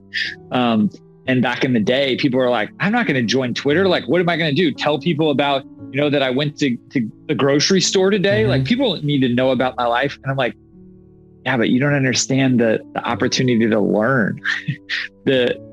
I follow people that I think are crazy on Twitter, that I disagree with wholeheartedly. But I want to actually hear where they're coming from. I want to see. I don't want to live in an echo chamber where I only listen to people that believe the exact same things that I believe. I'm a big boy. I can be challenged. Yes. I can hear other perspectives. I can disagree with people. I can listen and not feel like, oh my God, like this is gonna, like, no, like I don't want to just hear, what I believe. I want to hear things from a different perspective, because then, number one, that should make me, like, if I really believe what I believe, then what am I afraid of? I love that. Like, what am I like? I'm afraid of hearing something different. Well, if what I believe is true, see, I think there's an issue today in our society of people believing their truth. Oh, just speak your truth. I'm not interested in my truth. I'm not interested in your truth. I'm interested in capital T truth. And capital T truth can stand up to anything. So it's not afraid of anything. I've said for a long time, most sports psychologists do not want to share a stage with me. They do not want to have a public debate with me because truth will win. And as soon as they start saying stuff that is untruthful and then it's exposed to truth, people go, oh, yeah, no, that. that's true. And so what are we so afraid of? Like, I don't understand but to me, again, this is what I'm worried about with our society is, when did we become so soft? We can't hear something different. We can't be exposed to something different and go, oh yeah, this is actually true. I'm not interested in little T truths. I'm interested in big T truth, because big T truth is always going to win. It's not afraid of anything. I think we became so soft when we started weaponizing fear, because that is what's happened. We've weaponized fear, and it's made us paralyzed with hypotheticals. And that's true. It just is like, here's something like that with my youngest, right? That I've thought about, like growing up, boys did not wear pink. Girls did not wear, certain manly colors. My youngest, we went to the store and we got sunglasses. My oldest picked out a pair of orange cars, like Lightning McQueen sunglasses. My youngest wanted Minnie Mouse sunglasses. Mm-hmm. So what did I tell him? Okay, get them. That's what he wanted. What am I scared of? Like, why were people scared of a color? Why were people nervous that, like, if he wants to wear a bow tie, wear a bow tie, like, on his head. Like, that's what Minnie Mouse does. And so I asked him the other day, we were singing the song at the end of Mickey Mouse Clubhouse. And I said, who are you? And he said, Minnie. And I'm like, okay, awesome. Like, good. Like, who you love is who he, and that's who he loves right now. He loves being the Pink Ranger when he plays Power Rangers. Yeah. Okay, go for it. That's something, like, we put these small fears in ourselves that we've learned, that have also been put into us, but like, we allow them to be there. And we let them fester and believe them, and then that keeps us from being passionate. Yeah. Right? Because if you're passionate, then you're not living in reality. Yeah. Depending on what you're passionate about. But that is almost, your imagination, we kill imagination because it's not real. You can't put it into work.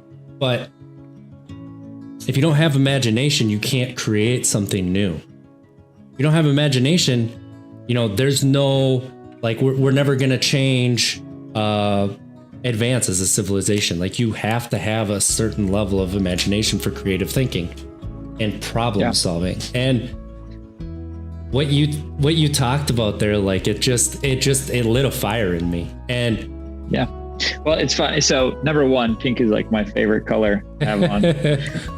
I love it too. On capri pants right now that have flowers on them. But so we talked about this before you turned the camera on. I didn't know if there would be a point to share it, but if you see this is my living room wall, and it's the Basquiat wallpaper, and on top of that I wrote spray painted make shit, and it comes from, if you see in the corner there, those are these drawings that I used to make whenever I was a kid. But growing up in Tulsa, Oklahoma, I was taught that those were not, that wasn't art. And so I had this vision when we moved to this place. My computer's getting low, so I'm going to plug it in here. Okay. All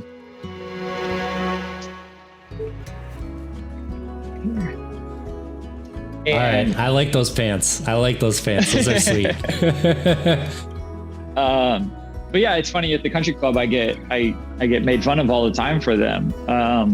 And I'm like, well, I'm gonna do what I like and not worry that it doesn't fit into, somebody's limited view of masculinity.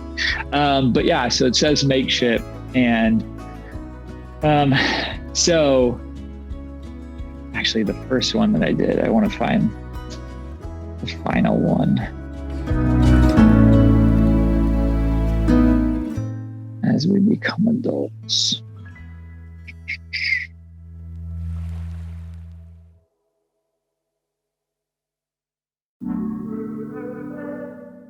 Jenny says you sound like the coolest person at your country club. I don't think that they would agree with that.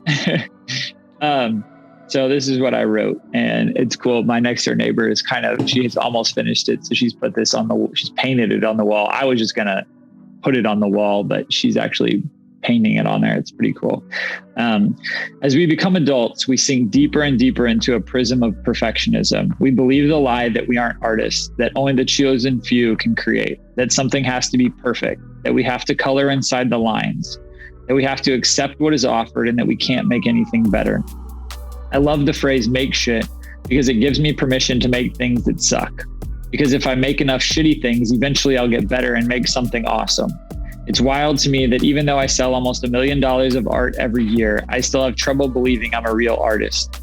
I loved making art as a kid, but I couldn't draw traditionally, so I developed this deep belief that I wasn't an artist.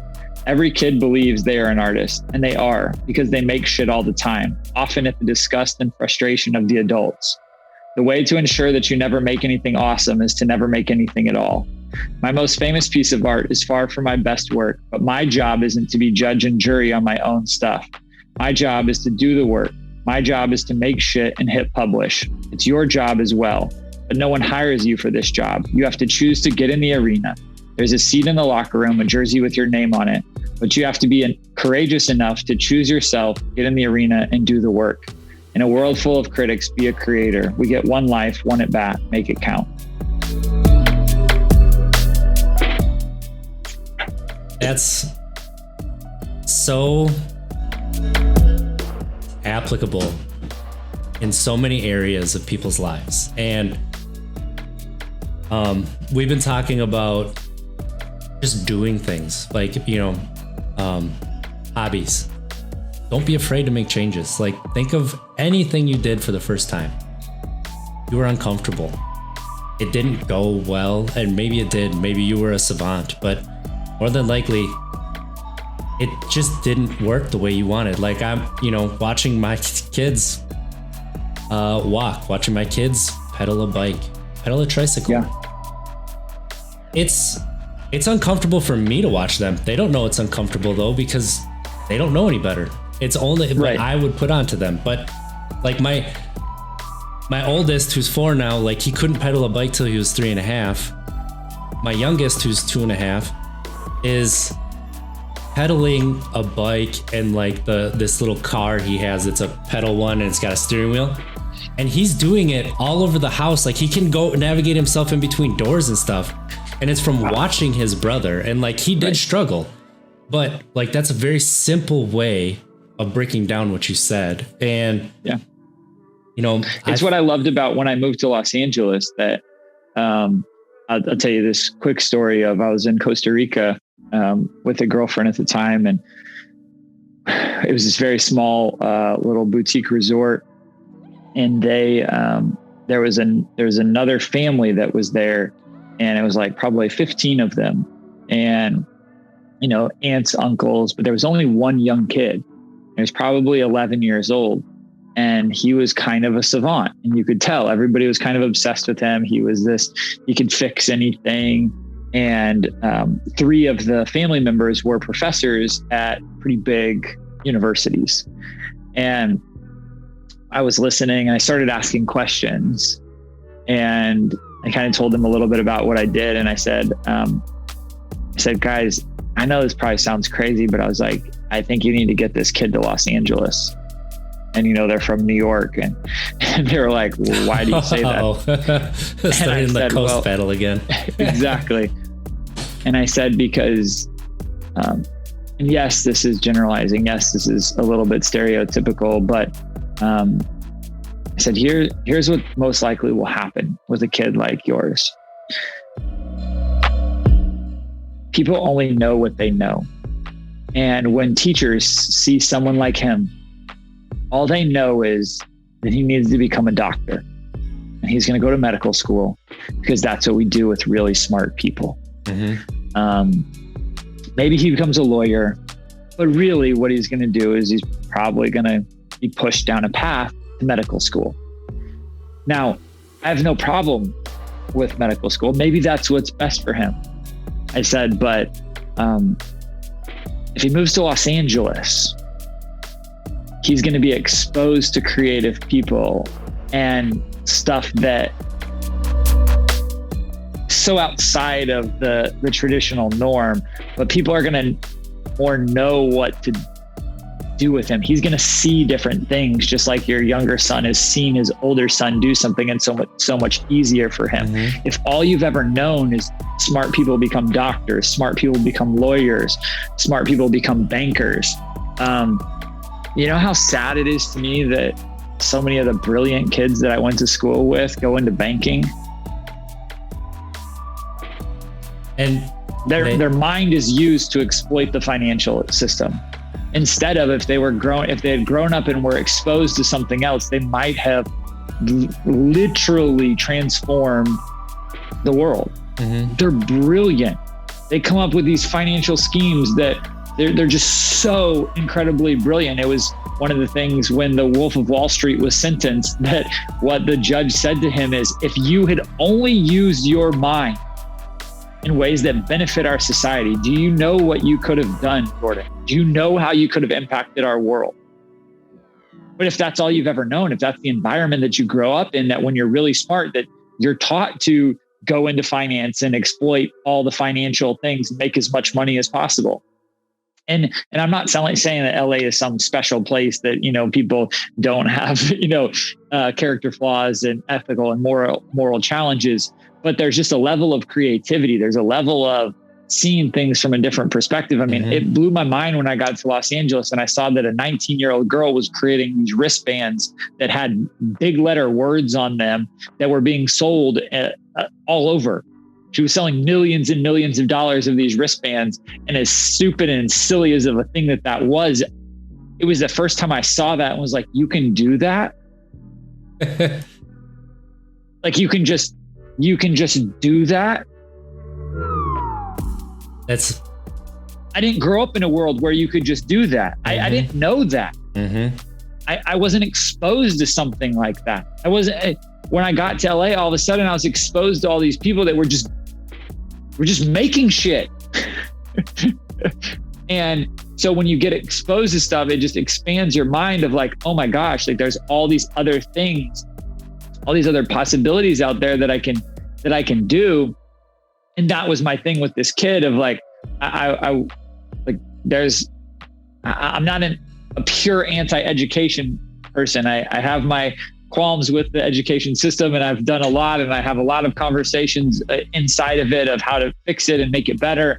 But it's not anti-education, but it's like, but there's these other things that let's be exposed to all of it, and let's find out where we really fit, and let's find out what really sets our soul on fire, and let's become relentless in the pursuit of what sets our soul on fire, instead of you have this really smart kid, and so we only know to put him down these three singular paths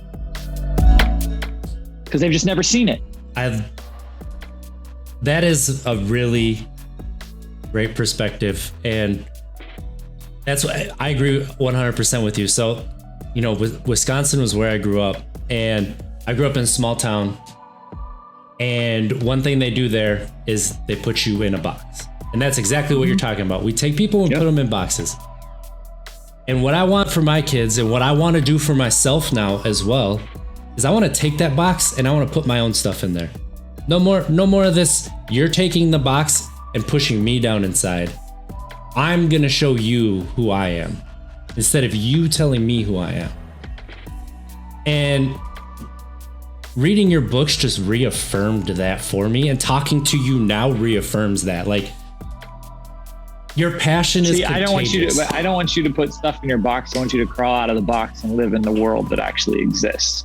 Yes.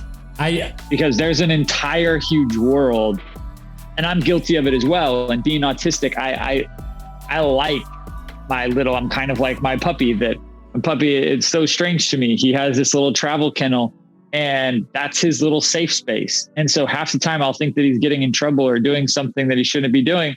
And I'll go find him, and he's just in his little travel kennel, just happy as can be. And I'm like, dude, like, you're free right now. You could go do whatever you want. And he just he goes back to the little travel kennel. And I don't want to just live in my little travel kennel, even though it's really safe and comfortable there. I want to get outside of that. I want to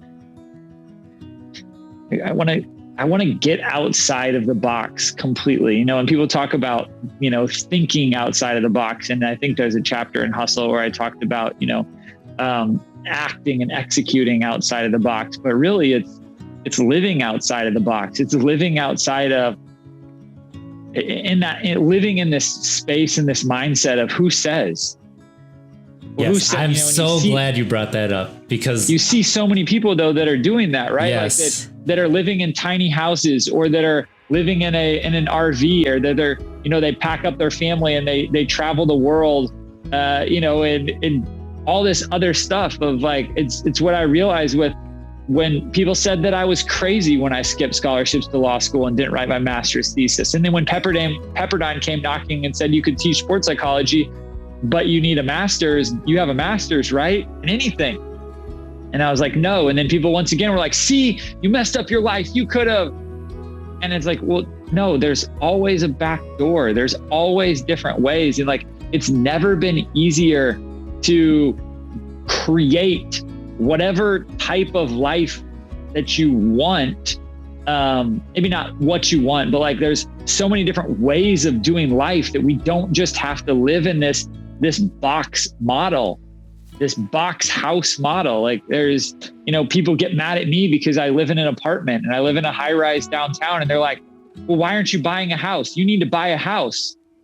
And I'm like, listen, maybe one day I'll buy a house. Maybe I won't. But just because that's what everybody else used to do doesn't mean that that's what I need to do. Mm-hmm. It doesn't, well, this is the way that you, and I'm like, well, I've already done what you're saying I've already done. I just did it in a different way. You're trying to get me to be able to have enough money saved up to where then it's going to spit me off enough money to be able to live for the rest of my life. And I'm like, I already did that. I just did it with intellectual property. But they're coming at me with this old school mindset that that's all they know. So it seems crazy to them that somebody's doing something that doesn't fit in that box. I love it. Jenny says, it's what you say is we don't know our fullest potential. And yeah, that is true. That is absolutely true. And like you said, this podcast, a lot of what I'm doing, it's like, a lot of people are like, well, why are you doing that? Like, I would be paralyzed with fear to do that. I would like I lived 35 years in Wisconsin and I moved my family to Virginia just because we needed a change in culture. And like, I put my career on hold and stayed at home with my kids while my wife pursued her career out here, because she did that for me at the start. I mean, we started businesses, she started businesses and I helped her, but like, it's my turn to do that and it's going to be okay. And like, it's helped me discover my passion for this. Yeah. And, to break it down in very simple terms, like I grew up with boiled vegetables. I grew up with no salt and pepper in food. Like I was very cookie cutter and vanilla with what I liked. And then I started watching the Food Network and I'm like, why don't I try this? Who knows if I even know what my favorite food is? I probably haven't tasted it yet. And I still may not have. But it's time for me to get out there and try it. And that's exactly what you're saying. And it's just, I know we're running a little bit long. Do you have a few more minutes or should we start wrapping it up? Yeah. Okay. I'm good. The way that you write and the way that I've heard your speeches and I've heard you on a few other podcasts, you tell a lot of, and you've done it on this one as well. And I love it because I also do it. We teach through stories and the power that comes with that.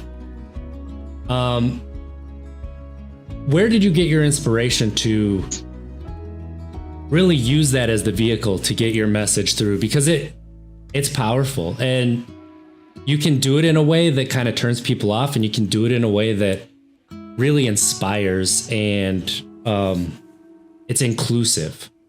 And that's the way that you do it. I think. I don't know exactly. I know John Gordon played a pretty big role in it from a pure book standpoint. But I think even before that, I didn't know how to do it necessarily in terms of writing fables before John. John was the one that really pushed. Chop Wood, Carry Water wasn't Chop Wood, Carry Water. Chop Wood, Carry Water was Start Here, Mental Training Finally Made Simple. IMG Academy had asked me to head up mental conditioning and leadership six and a half years ago. And I knew that no go-to book in sports psychology had been written. I knew that the reason why they were pursuing me as hard as they were is because I was kind of that guy. And so why not try and write it? So it was Start Here, Mental Training Finally Made Simple. And there was just a 45-page section of that book that was a little small fable called Chop Wood, Carry Water. John Gordon read it and read the draft, and he said, get rid of the rest of this stuff, expand this, make this is the book. I fought him for a couple of weeks, and then I finally relented and did it. But I think that what I had already been doing is, there's a Bible verse that says they overcame him by the blood of the Lamb and the word of their testimony. Your story is so powerful. That's why it's so powerful when we sit down and we break bread with people and we hear their story. I realized that my story was powerful. I actually do remember one specific point very early on. I was the director of mental training for Oregon women's golf, and the head coach, who I loved dearly, Rhea Scott, I did a presentation, and I always felt like I had to lean really heavy on the science because of not having a sports psychology degree. Mm-hmm. And I did this 2.5 hour presentation, and afterwards, and Rhea is just like the sweetest human. And she came up to me and she was like, Joshua, that was amazing. And I was kind of used to getting that response. Mm-hmm. And so I was kind of trying to break down, like, I was like, okay, I was like, thank you so much. I was like, but what is it? Like, what was it that was amazing to you? And she was like, your stories. It's just your stories. And that was kind of a really pivotal point for me, that it's going to be the stories. And then when you look at like little kids, like your kids never ask you to tell them a statistic. They ask you to tell them stories. Mm-hmm. We are story-driven people. We tell ourselves stories about ourselves. We tell other people stories about ourselves. Sometimes those stories aren't even really attached to reality. They're more like what you were talking about with perception and reality. And I think what that quote is getting at is that our reality is 90% perception, and it's just what we perceive. It's our perception is our reality, in the same way of whatever story we've been telling ourselves, that becomes our reality. And so stories are how we make sense of the world. Stories are how we make sense of our life. And that, if you look at kids, that's how they learn. And if you look at media, if you look at movies, if you look at what we're attached to, it's why I'm struggling so much. This last year has been so hard for me with books, because every single book I pick up, I can't get through it. There's the story isn't there. There's no captivating stories that are pulling me in. And so, yeah, it just makes sense that storytelling is the way that you can really get through to people. And simultaneously, I always felt like that I can tell you about a tool. I can tell you about a mental training thing. I can tell you about the science, but really what you're going to remember is the story. And especially if it's a yada story from my experience of what I've done. When I talk to kids that, I'm not teaching you sports psychology. I'm sharing how I went from the last pick on the team at Duke to being the ACC Player of the Week, the Duke Student Athlete of the Week, and finishing second in points to the best player in the country. I'm sharing a story how I never scored a goal with my head in my entire life, until I started using visualization. And then all of a sudden I scored a goal that was worthy of being on SportsCenter top 10 against a top 25 opponent. And then the next week I scored another one, and it was 2 weeks after applying visualization. Like, that is the type of stuff that people go, oh, it's that. It's what sells on infomercials, testimonials. They overcame them by the blood of the Lamb and the word of their testimony. You can argue with facts. It's really hard to argue with somebody's story. Some people will. Like, if I tell you my story, it's a lot harder to be like, that didn't happen. That's not true. But if I tell you a fact or a stat, it's easier to argue with that. Yeah. But stories just connect with us on such a deep level that creates real change and inspiration. And, you know, like, I mean, the emotional level that you can get stories down to that make you put yourself in those shoes. Like, I'm just remembering all of these stories that I've learned from, that I have no experience in, but when you hear that story that touches you at that emotional level, and you feel yourself there, you know, it's probably the most powerful way to learn that we have. And somebody that you talk about in Pound the Stone, Hustle, and I've heard you bring him up on podcast as well, as your pastor. Is it Judah Smith? Yeah. How much influence has he had on the way that you tell stories? Oh, Judah is the best storyteller in the world. It's not even close. Bert Kreischer is probably second. But yeah, there's the difference between people like Bert Kreischer and Kevin Hart and Judah is that Judah will tell a story. I was at a dinner with Judah in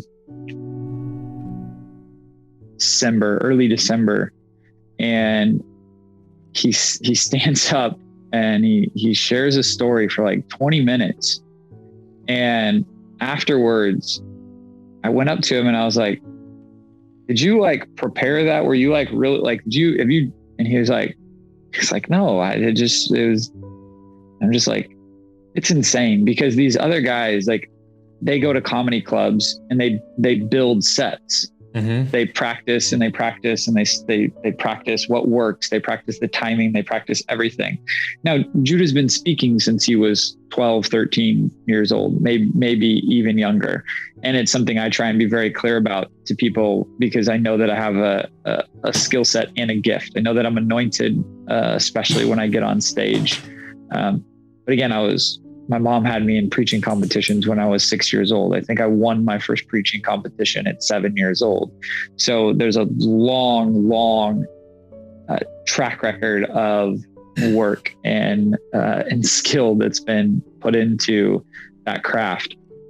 But yeah, like I watched Judah get up and tell this story, and I was blown away. And yeah, there's just nobody that's even close. And so what I did with Judah is, the first time I heard Judah speak, I was blown away. And then he started coming to Los Angeles to speak. And in the beginning, it was twice on Wednesdays, and I would stay for both talks and I would take notes in both. And then at one point he was speaking 3 times on a Wednesday, and I would stay at all 3 and take notes at every single one. And there's nobody, I would say, besides my mom, when I was younger, who's had more of an influence on my life than Judah. And especially from a storytelling perspective, I've studied him more than I've studied anybody else. That's incredible. I've heard you, as I said at the beginning of the show, like, passion is infectious, and the energy, and like the way that you talk about him makes me honestly want to go to church and hear him preach, because you don't have to go to church. You just go online. Go online and look it up, YouTube. I mean, that's a good point. Listen, yeah. I haven't been to church in, 18, 20 years. But the thing that I tell people to start with him is, there's this thing called the Jesus's Music project on you may be able to find it on YouTube as well, but it's definitely on iTunes. And there's about 6 different tracks in there that there's music behind it, and he storytells in it. And the most beautiful thing about the way that he teaches is so many people that are in religious Christian settings are more doing what I do, and they're trying to teach self-help, and they're trying to teach morality or a right way to live, or principles or something like that. Judas shares stories, and he teaches nothing but Jesus, and pure unadulterated Jesus. And that's the thing that is most attractive. Like, people flock to Jesus. That's what is so sad about what's going on right now, especially in the Western world, is that people are running away from Christianity because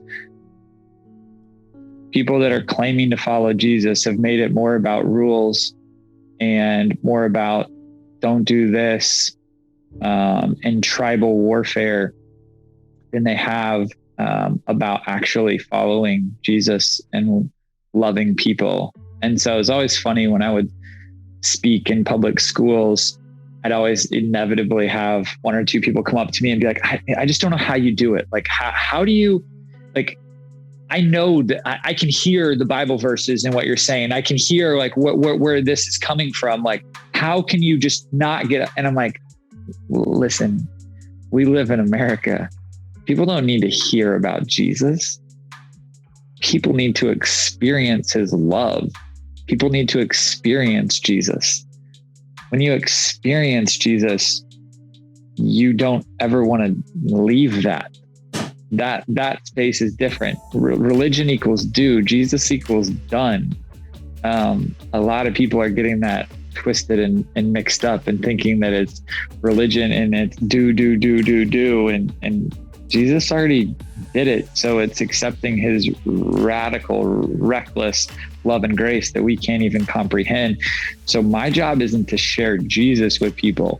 And I'm very frank about this. I'm like, if I want somebody to hear about Jesus, I'm going to point them to Judah. There's nobody better that's going to share that than Judah. My job is to love people. And I'm going to mess that up a lot, but my job is not to go out and try and convince somebody or share something with somebody. That, in my opinion, is just not my job. My job is to live and love them in such a way that they want to ask what's different about you.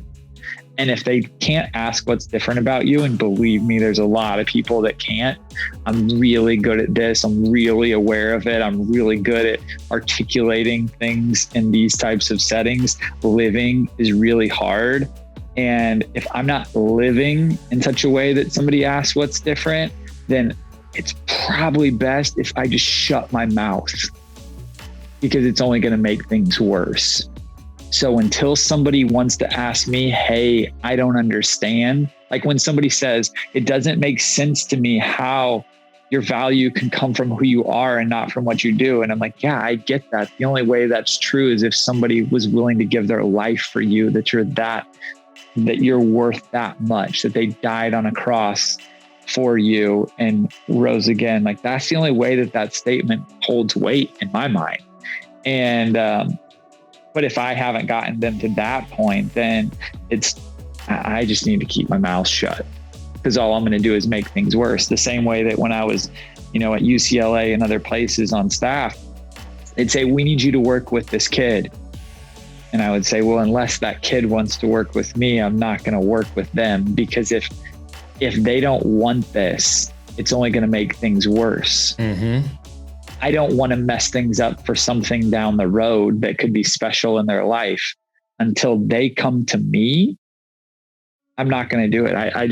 got a phone call 3 weeks ago from one of my favorite kids. And we had a very interesting relationship when she was at UCLA, but she never once came and asked for help. Now I would kind of go to her and I could tell that she was kind of receptive. So I would try and get in her ear every now and then. But I would never push too hard. And it was so cool because now she called and was like, hey, I want us to work together. And she had never been pushed. I never, ever pushed her. You just never know when somebody's going to be ready. But not pushing those types of things, whether it's mental training, whether it's some other thing that you believe. Like if you believe what you believe, then just go live what you believe. And it's kind of what was fun with golf of like, I just won our club championship and I am far from the best player in our club, but it was another one of those examples of, if I want people to listen, I need to do this stuff. Yep. I need to be living this stuff. And then when I am living this stuff, then the byproduct of that is, like C.S. Lewis said, if we put first things first, secondary things aren't suppressed, they increase. But we live in this world where we're taught and modeled to focus on all these secondary things.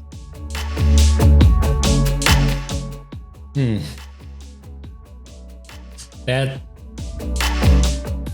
is, I mean, it's the truth. And that's, we talk about it, sobriety, like you said, mental training, mental health, all of it. Unless you want to do it for you, it doesn't matter. Like if I went back down the alcohol hole right now and I looked at my kids and I could see I was harming them and I wanted to get better for my kids, I probably could do it for a little while. I probably could do it for a few months, for a year.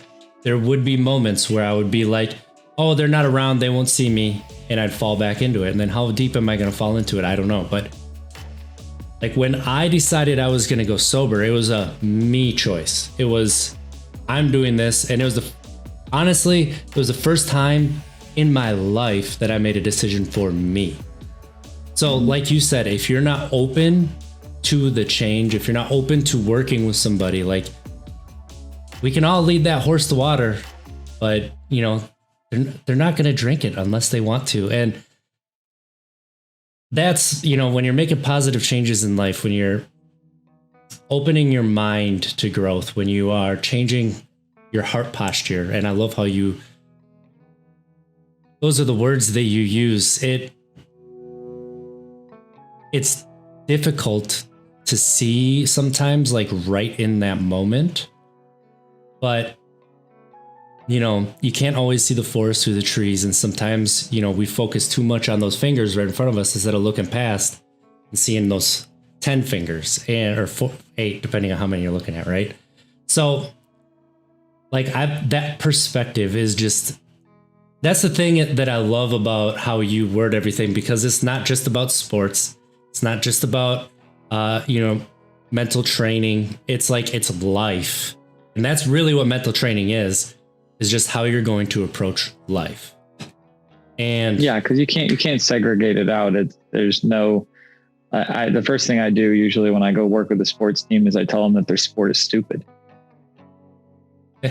People today are going to chase each other around a leather ball. My favorite thing to do is to go hit a tiny little white ball around a grass field. Like, that's stupid. I love it. I can find joy in it. It's fun. There's mastery in it. But like, let's keep it in perspective that what we're doing is really silly. And if we put it on a pedestal that it doesn't belong on, it's going to cause a lot of other things in our life to get really out of whack. And those are the things that are going to matter on our deathbed. And that's the honest to God truth, whether people want to hear it or not. That is a fact. Oh yeah. I mean, read 30 Lessons for Living from, they interviewed, I think, around 10,000 people that were in the final stages of their life and asked them these questions and aggregated the answers. And our deathbed has a way, like, we're really bad as humans about thinking that we're going to live forever, acting like we're going to live forever, and never, and we hate talking about death. We never want to think about that. But the truth is that if we would live life through a death lens, it actually will allow us to truly live instead of just exist, and exist in ways that don't even really make sense. I mean, I was thinking about this the other day when it comes to drugs, alcohol, and things like that. And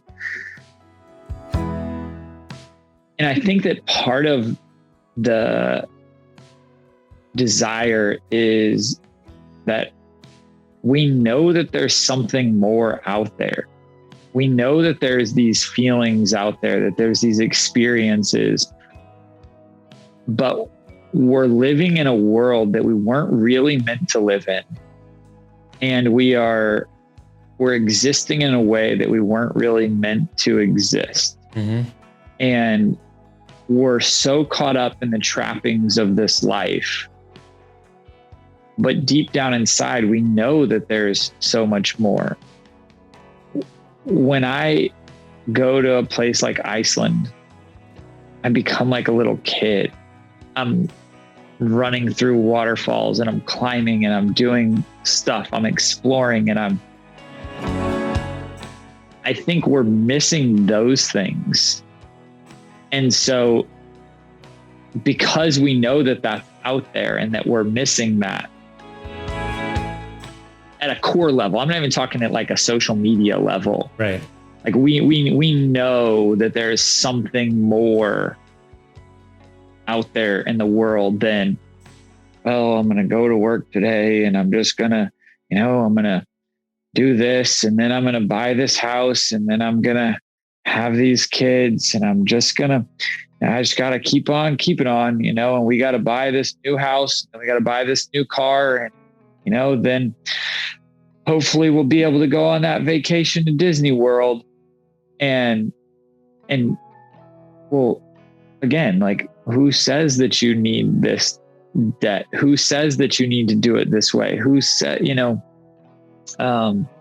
we know that there's this stuff out there that actually sets our soul on fire, that actually makes us come alive. And we substitute it for these short-term experiences that help us in the moment. And look, I started this off, and I know we're probably getting close to the end. I'm right there on that journey with people. I told you whenever you asked me to come on here, I said I am not sober. That is not a claim I would never make. That's never been a focus of my life. So I'm not saying this from a place of judgment to people that do those things and use those things, because I think that we're all doing the best we can at the level of consciousness that we are at. But I was just really thinking about it the other day while I was working out, that it's like, I really think that's what it comes down to, that we're settling for something because we know that there's so much more out there, and that's a quick way of getting it. It's taking a pill, it's smoking something, it's drinking something, because we know that we're actually missing out on what we were created to do and experience and be. And I think that's a capital T truth, right? I think that escapism is, that's a big reason why, I drank the way that I drank. I drank till I was blackout because I didn't want to remember. I drank because I wanted to forget. I drank because I didn't, I wanted that feeling of more than what I had. And I don't think I'm in I haven't wanted to go for it. I didn't want to say this until the very end. I didn't even know if I would. And I know that it's a slippery slope, but I would actually argue that a lot of people are using sobriety as escapism as well. Yeah. It's still another form of addiction and compulsion that probably gets to the same root of there's a life out there that they know that they should be living, that they're not. Honestly, and so they can hide through sobriety. I was doing that for a while. And so, there's two different terms that are used. I didn't even know they existed because I never searched for the knowledge because I was just not going to do it. There's sobriety and there's recovery. So sobriety, very much what you're talking about. Recovery, you're working on your whole self. You're working on your mental health. You're working on why you had to use that substance, right? Or, and then for me, it's been, I hated myself for most of my life. I did not like who I was as a person. I didn't like the decisions that I made. I was a perfectionist on every level of my life. I have been more of a friend to myself these past 3 or 4 months, and it's because of listening to people like yourself or Up for the Challenge, who's been on here, or other people, and understanding that I was just I didn't know who I was. So I threw, the alcohol in there, but then I threw the sobriety in there as trying to figure out who I am. And I don't use because I've learned that I don't need it to be 100% myself, but I don't hold it against anybody who has a healthy relationship with whatever it is. And it does exist that people, they hold it. We don't like seeing a mirror of ourselves held up to a lot of times. So when you're growing positively, whether that be mentally, whether that be sober, and if you're sober and you're just stagnant and you're bitter, you don't like seeing other people being able to have healthy relationships with the substance or the activity that you couldn't. I think there's a lot of truth to that. I think so much we talked about identity, and I think so much of it comes down to the identity piece, that if your whole identity is wrapped up around sobriety, that's not healthy. If your whole identity is wrapped up around being a podcaster, when people I annoy the shit out of people with this one, when they try and say, oh, Joshua's an author, Joshua's a motivational speaker, Joshua is a this, I'm like, no. Well, then, what would you say? I'm Joshua Michael Medcalf. That's who I am. There's lots of things that I do, but those things do not define who I am. And, I think there's a lot of, and I'd probably get in trouble, but I've told my friends that date members of the same sex, that as soon as they start identifying that their identity becomes that, it's going to mess up a lot of stuff in their life. The same way that I tell a doctor, you are not a doctor. You are a person that happens to serve sick people. You are not a coach. You're a person who happens to serve in a role as a coach right now. But as soon as you allow your identity to get wrapped up, football is probably the worst. Because as soon as you identify as a football player, there's so many weird things that come with that. Like you look at high school, well, football players don't study, football players don't read, football players don't. And there's just all these things that are crazy that come because you have allowed your identity to become wrapped up in what you do and not in who you are. And no matter what it is, it doesn't matter which thing. But when we allow our identity to get wrapped up in that thing that we do, I think that it's always going to cause a tremendous amount of long-term challenges that we don't even see coming. Yeah. And most people don't even recognize it because it's so culturally ingrained that it's just, oh yeah, this is who I am. I'm a dentist. What does that even mean?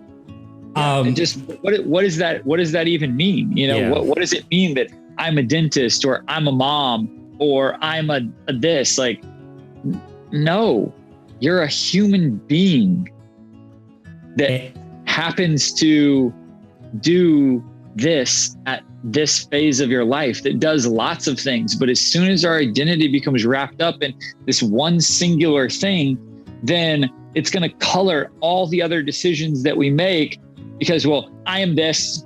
Nope, can't do that. Nope, can't do this. Nope. And some of that's healthy, but some of that is just cutting us off to all these other possibilities out there, and aspects of who we are and what we're capable of. It's almost like your chain analogy, with you're putting these links and just creating a different chain and then wrapping it around yourself, rather than allowing things to be. And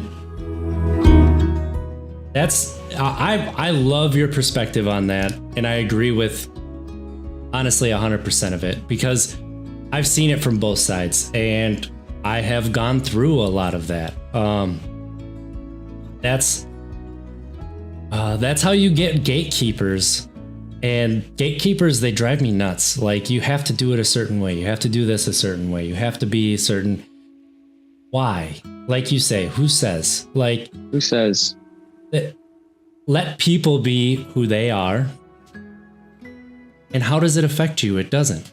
And that's the beauty that is involved in that, and the self-discovery that you allow yourself after that. So I think that's a really great place to wind down here. I cannot thank you enough for like your time, like this conversation.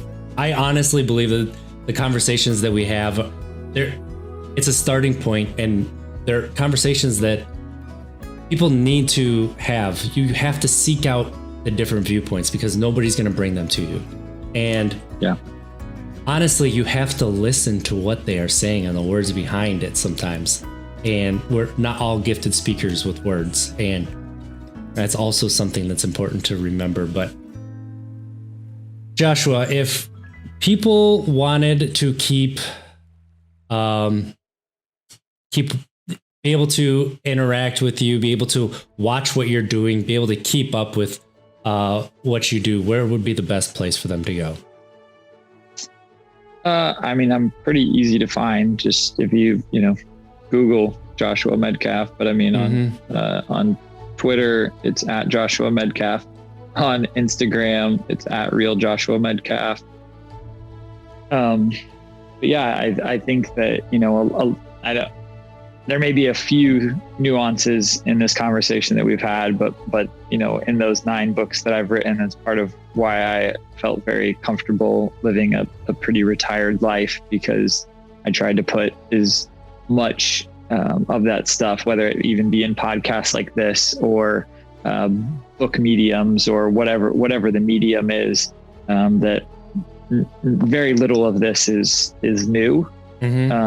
So whatever your preferred form of communication is, I've probably created something, whether it's an audiobook. I even have a spoken word album on iTunes. There's plenty of videos on YouTube. There's podcast interviews, there's speeches, things like that. So if somebody's willing to go down the rabbit hole, there's a pretty big rabbit hole to dive down. As somebody who's been down that rabbit hole, there's plenty of material to suck up. But yeah, I mean, this is the perspective, the life change, the giving without wanting anything in return. Like a lot of the stuff that you talk about, and honestly, you show through action. Like it's important for people to see the different perspectives, like I said, and get the word out to as many people through those platforms. And like you said, these books and everything.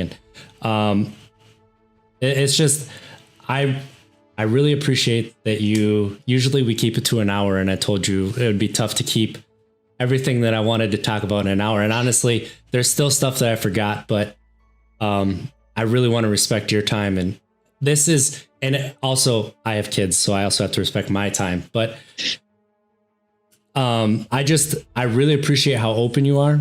I really appreciate giving me this chance to just have a conversation with you.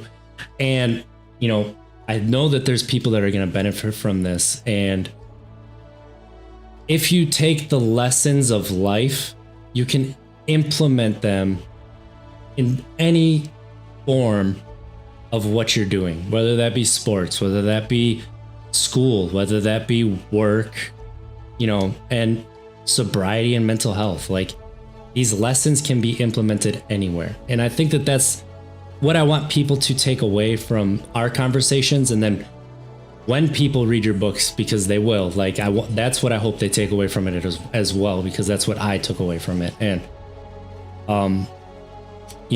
this has been Untapped Keg, our podcast about sobriety and mental health. We're part of the Believe Podcast Network. If you want to get in touch with us, you can find us Untapped Keg everywhere. Twitter, Facebook. Our DMs are open if you need to talk.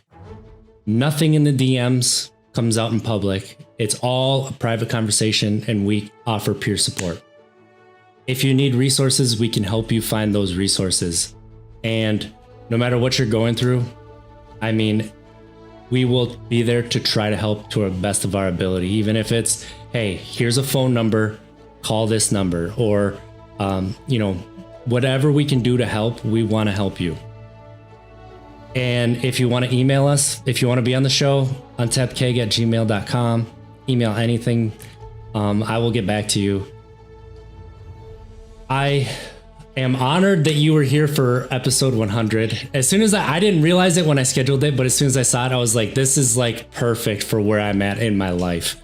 And, if we made it to 100 episodes, it's going to be an extra long one. I'll probably break it up into parts, but this has been everything I was hoping it would be. I honestly, and this is no lie, I'm not just saying this, I had dreams about the conversation because I've watched so much of your stuff and, read your books and stuff. It went exactly how I hoped it would. And I hope that you enjoyed yourself as well. So, well, I'm grateful to hear that. And I did not have dreams about it, but last night, one of my friends was having a going away party, and I did not drink last night, did not take any edibles last night. And I told them I wanted to make sure that I was, my brain was at full capacity today to be able to, be fully present and share to the very best of my ability. So I'm grateful and honored that I was the 100th guest and 100th episode. And the one thing I want to leave with is that I do hope, hopefully I've shared this enough, but sometimes it still happens, that I am just another struggling human that is on the journey, doing the best that I can.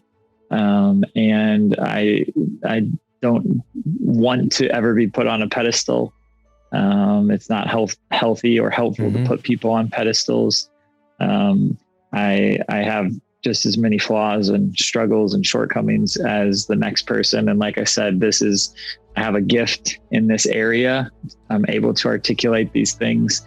That doesn't always mean that in the moment I'm great at it. I strive to be, but more often than not, I'm probably gonna fall short of that. So I'm just another struggling journeyman on the journey. As my co-host Monte Ball says, we're all recovering from something, and it doesn't, as long, we all have to better ourselves, and that's where it starts. So, thank you. Let's try to be better tomorrow than we were today, because at least if we don't make it, we tried. That's all we can do.